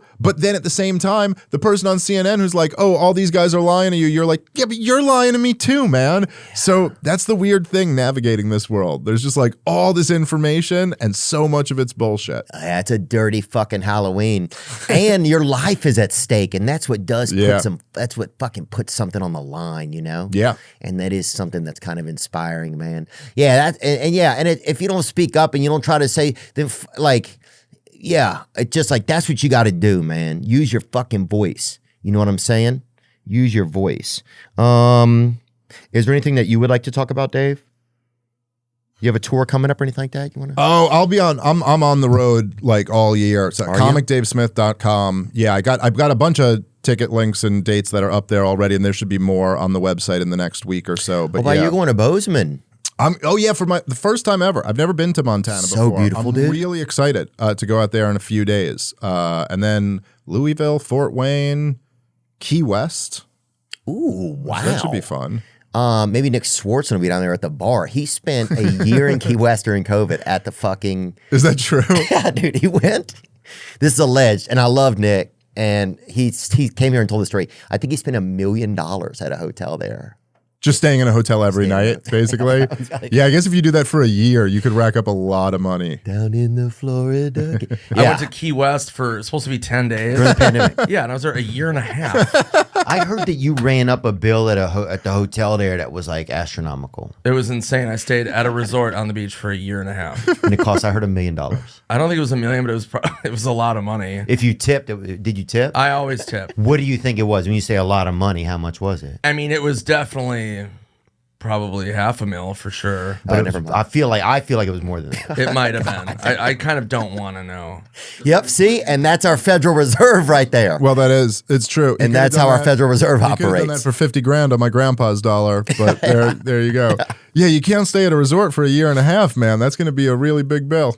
But then also, man, it's so like That's nice. He's like, you know what? Fuck it. The world might be ending. I might have like lung AIDS or whatever the kid, you know, whatever they were calling COVID. And I'm going to go I'm going to have a margarita and listen to some Jimmy Buffett. I definitely know people who did worse during the pandemic than that. So that's not bad. Yeah. Yeah, Montana's great. There's a great place to eat there. Can you look up The Farm in Bozeman, Montana? I think that's what it's called. By the while I'm plugging things, I should mention this one to make my friends happy. But we are, and dude, man, you got to come. But we're doing Skank Fest in New Orleans. No way. Year. Yeah, when? During the Super Bowl? Where? Huh? When is it? I believe it's in November. Ooh. But it is, if you haven't been to Skank Fest, it's the best comedy festival in the world. And we've done it in Vegas for the last few years, but we're moving it to New Orleans this year. Very excited for that. I've never done comedy in New Orleans before. Yeah, New Orleans is a one-of-a-kind type place to do comedy. Oh, there's the crew right there. Attell, Dylan, Bobby Kelly. Who all's in there? Is that Bird in the back? Mark? Yeah, that is. Bert, Mark. Louis J. Look at him. Louis J with eyeliner on. I know. God, that's hot. There's Christine, right? No, what is it? Her, Christine. Christine and Rebecca. Yeah. Yeah, Christine and Rebecca. They like run the whole festival. They do a phenomenal job. Yeah, Christine is Shout out to Christine and Rebecca. Rebecca owns the Creek in the Cave in Austin. Oh, great really? comedy club I've there. seen her before. Yeah. I was just there 2 days ago, yesterday. That's a fun room. Oh, Like, yeah. It is great, man. Austin, dude, it's really, I'm like, man, you can do so much stand-up there. It's like the new Hollywood, it feels. It's like the new comedy, it really feels, this is the time I really felt it. Every time I go there, dude, it's just like I felt, and even before Rogan opened the mothership, obviously like more so now, but even before then, it was just kind of like, oh, there's like an energy here. It's like fun to do spots and hang out, and there's like I feel like in New York, like even which is where I'm from, where I started. Even when I go back there, like I feel like I don't know anyone anymore. But like in Austin, be like, oh, all my friends are hanging out. You know what I mean? Like it reminds me of what it used to be like in New York when it always every night would be all my friends are hanging out. Now you get there, I'm like, I don't know who half of these people are. But it's just that. I guess that's part of just getting old. Part of that's getting older too. Yeah, it is. Did I know since you said you're Jewish? Did I offend you with anything I said? No. Okay. No, of course not. Okay, man. Thanks. No, man. I was waiting for you to go further. Further about you? what? You disappointed me. I did. I'm just kidding. Oh, I was waiting for you to really tear into the Jews. No. You didn't offend me at all. Okay. Yeah. I think you made perfect sense. Yeah. Sometimes some stuff is hard to talk about. I think I'm trying to do a better job this year of like being brave about trying to talk about some things, even if it feels kind of scary. Sometimes I have a tough time, like